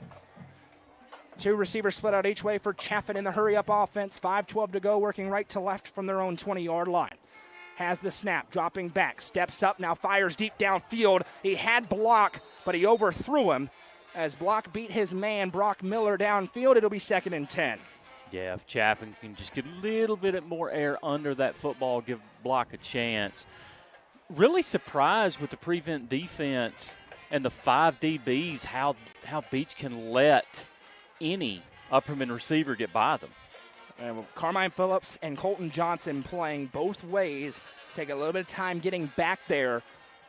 That can start to add up in a hurry in a game like this. Chaffin has the snap, drops back, steps up in the pocket, being hit, gets away from one man, now throws, and it's nearly intercepted. Looking for Johnson. He was well defended, and J.R. French almost had his 2nd pick of the game. It'll be 3rd and 10, 5:01 to go, and Upperman's going to have to figure out a way to get some positive yardage.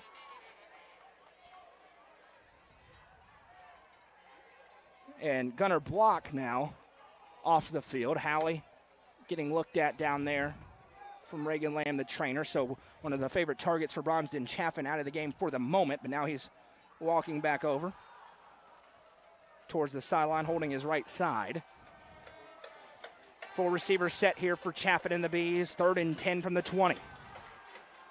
He has the snap, dropping back, steps up in the pocket. He's going to run. Chaffin accelerates past the 15, dives to the 29. He's short, but it's 4th and a yard. And no duh, they're going for it. 4:50 to go, and they've got to go quick. Gunnar Block is coming back onto the field here for the Bees. Jack Smith will check out. 4th and a yard. You got to have the right play call here if you're Upperman. And then you got to get on the ball and go quickly. They do have all 3 timeouts in their back pocket. They need to score with about at least 2 minutes to go to have a realistic chance of those timeouts mattering if they can keep them. It's 4:26 now. Bigger problem for them is 4th and a yard. Chaffin takes the snap, quarterback keeper up the middle. He dives forward, hit. 2nd effort, though, for Bronston Chaffin. He moves the chains to Baxter Pharmacy and Gary Maxwell Insurance, 1st down. And again, Upperman going to have to up the urgency here with 4:14 in counting to go. They're not going tempo yet. They got to go quick. Elijah Fitz bringing the play call in. It just doesn't feel, like you said, the urgency. This is hurting. They had it earlier. Absolutely. But it's very slow right now. They've got to pick this up. 3:56 in time kicking away. Only chance they've got at this pace is a huge play. You're not going to drive at this pace.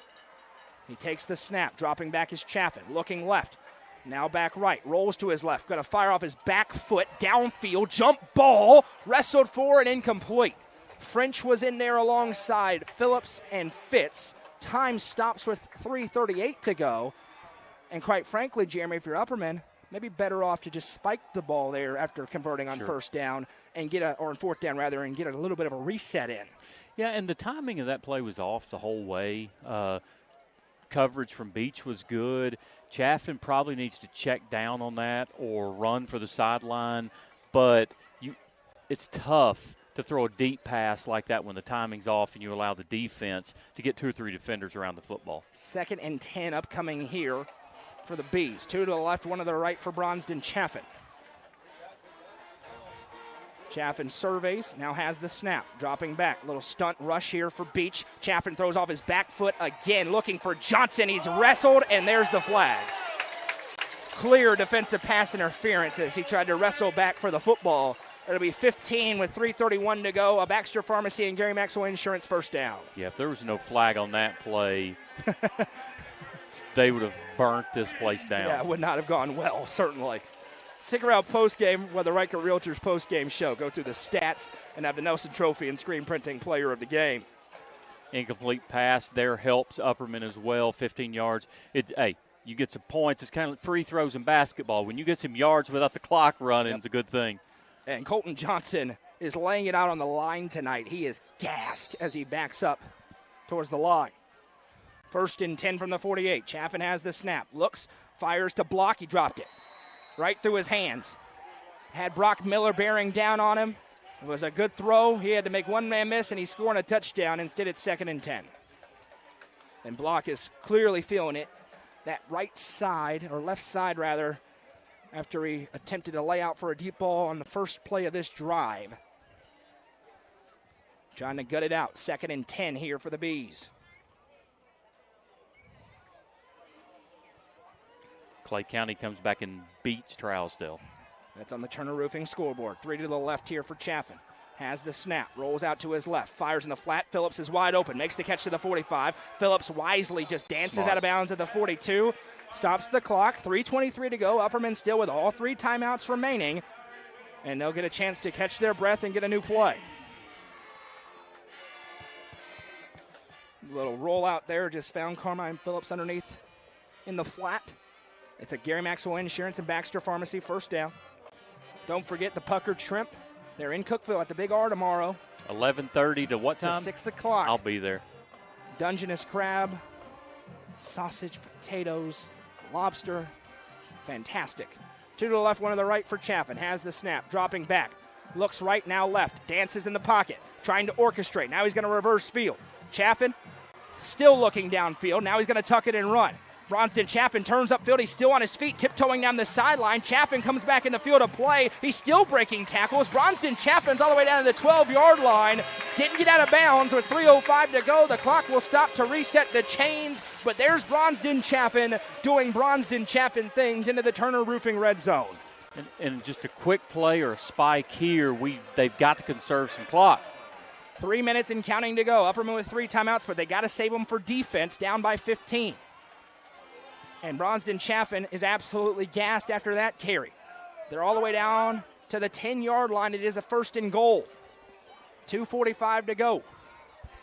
Chaffin has the snap. Going to give to Phillips. That's not the play. Blown up immediately, and the clock will continue to run.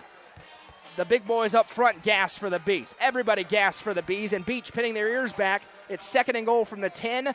Under 2.5 minutes to play. Yeah, I really like a spike there to let everybody catch their breath and get the play call in that you want to get in.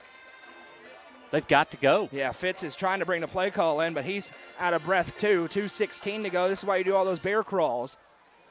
And at this point, you have to get a stop clock or a touchdown on this play, or you're going to have to burn your timeouts on offense.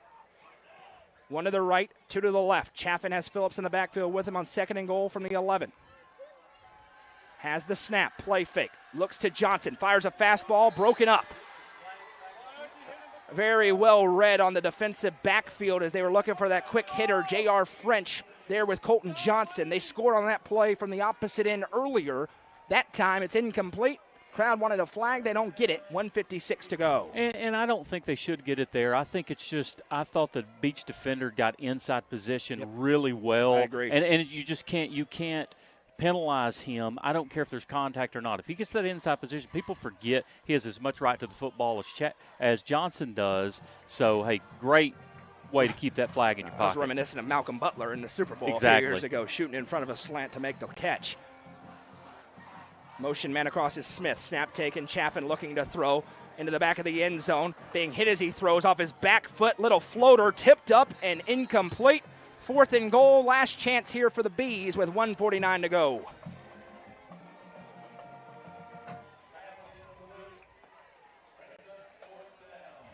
And now the crowd waits with bated breath. If they don't convert here, they're probably going to head to the exits. 4th and goal from the 10-yard line for an Upperman team that got put behind the 8 ball because of the running of Beech and some self-inflicted wounds and a timeout called by Adam Kane. He's not happy about it. And that changes the calculus of everything with 1:49 to go. When you got 3 timeouts in your back pocket, you feel good. Now your only chance, touchdown, onside kick. Correct. And then another touchdown. So they save the timeout till now, have to burn it. It'll be 1st and goal from the 10, and we'll see what they decide to do here. It's safe bet seems like 8's going to be looking for 23 somewhere in the end zone. And you would think what you see is some kind of rollout and someone coming from the opposite end of the field all the way across to try to catch them in the end zone. So I feel like Chaffin's going to roll out here and throw to somebody coming all the way across the field. We thought this would be an offensive game. It certainly has been that. Beech executed sensation on offense. They have not made many self-inflicted wounds in this game. The stats are going to be impressive for both teams offensively, but 42-27, the only stat that matters, and Beech a stop away from essentially securing a big non-region victory here. And they were looking for some redemption in this game. They had the non-region game at home against East Nashville, lower classification significantly from 5A. They win it. They fell in that first game to Green Hill, felt like they didn't play their best. They've played very, very well here tonight in Baxter. Chaffin with almost 400 total offensive yards between rushing and passing, and you feel like you're in a great position and you're behind the 8 ball here. Does he have another rabbit in the hat here? 2 to the left, 1 to the right. He takes the snap, dropping back. Has time, now it collapses. Rolls to his right. Off his back foot, just throws it up into the air. Into the end zone, tipped up and intercepted. Picked off, and now looking for a return are the Buccaneers. To the 30, to the 40, to the 50, to the 40. Chaffin back, makes him cut up field, and he'll be brought down there. It's picked off by Maverick Hanks, the linebacker. No choice for Chaffin but to throw it up into the air. The tip drill goes the other way, and Beech can celebrate now on the road. Yeah, great coverage there by Beech, forcing Chaffin in just to the prayer. You know, it's an interception on the stat sheet, but like you said, just didn't have a choice and just trying to throw up a prayer, Hail Mary-ish type play and just trying to find something, and the ball literally just doesn't bounce Upperman's way. And I think wisely we'll see. No, Kaden Powell is going to come back out here. Thought they may go to the backup. We haven't seen him much. They started with 2 quarterbacks. They really like the next quarterback up, the junior Sawyer Phillips. He's getting some college looks as well, but this has been a running football game for Beech. They have not needed the arm of Sawyer Phillips. 1st and 10 Buccaneers with 1:30 to play. Upperman with just 2 timeouts remaining, a 15-point lead for the Bucs. Laster in motion across the line. Snap taken. Powell going to bounce it around the right side. Lowers the shoulder, and now the cavalry arrives. Jude Fitzpatrick, first one in. At the 31-yard line. Loss, we'll put it right at the original spot. It'll be 2nd and 10. And as you mentioned, this exact position is where Upperman wish they could have used that 3rd timeout. So you have to let the play clock run out 40 more seconds before you can start using them. Don't forget, we have the Friday Night End Zone Show presented by Rico coming up around 11 o'clock tonight. Jacob and myself, a lot of really interesting games around the Upper Cumberland tonight. We'll talk about all of it. We'll have coaches on as well. You do not want to miss that. Big stories. White County goes into Livingston, gets a win in dramatic fashion. You have Cookeville getting their first win of the season. York-Bledsoe County was a fight. We'll wait on the score. And now Kaden Powell going to go under center. He's going to kneel it out. We'll see if Adam Kane calls timeout. He has 2. Powell kneels it down, and Adam Kane does call timeout. Mentioned he wasn't happy earlier. Took some stuff personally. And he's going to say not so fast. He'll call a timeout here and stop the clock. And he has 1 more remaining. He could call another one and try to get the football back. And I've got that York-Bledsoe final. Bledsoe County 15, York 12. Oof. tough loss for the Dragons tonight, but a competitive game. They're going to be much more competitive in region play than against these teams. Quite frankly, Durham Wright couldn't get teams to play him after 3 straight semifinal appearances. Stone 42, Loudon 21. Final. 39 seconds to go. Beech went to take a knee and just get out of here, and Adam Kane said, no, I got 2 timeouts. I'm going to burn it. I'm going to make you run a 4th down play. And Beech on 3rd down, this is how I am. I'm going to throw it in the end zone and try and send a message. You call a timeout there, so we'll see if that's what happens. It's certainly what I would do, but I'm petty. So, no, not you, Noah. I don't know what you're talking about. No way. It's a hard-fought football game tonight as Powell motions a man across the line, takes the snap. Going to keep it around left side. He runs with bad intentions, breaks 1 tackle, barrels into Johnson, but he wrestled him down. D1 meets D1. Timeout called by Adam Kane with 33 seconds to go. 4th down and 9. We told you it was going to be a slobber knocker. There's an exclamation point this evening. 10-9 round on that one to Powell. He got the most of it, but Johnson got him on the ground, so and that's it balances the key. it a little bit. And listen, that's 2 tough boys colliding. That have known each other a while, of course. Exactly. With a lot of Upper Cumberland roots. 4th down and 8. We'll see what Anthony Crabtree decides to do here. Might as well go for it. 33 seconds to go. And by the way, so note, down 2 scores if I'm Adam Kane, I'm absolutely calling timeouts there as well. Of course. I'm not just letting you run the clock out. Of course. I'm going to try and hit 2 Hail Marys and pull a miracle. Beech fans don't like it, but that's football. That's just what you do. Now, if it's a 28-point game, of course, that's different. But in a 2-score game, unless you're being petty like Noah McKay, and then you might. I don't know what you're talking about. Offense stays on the field. 1 receiver out to the right. Powell in the gun. Motions a man across again. As if there was any other option. Going to keep it himself up the middle, and he will get the exclamation point. Now he'll slide down and avoids getting into the end zone. But all the same, Kaden Powell with a fitting conclusion. He was dominant tonight, as he's been his entire career, both in Smith County and now at Beech. And the clock will run down, and that will do it. Final score tonight. Beech 42, Upperman 27. The Buccaneers come on the road and get a signature victory here tonight. And we welcome you into the Reichert Realtors postgame show.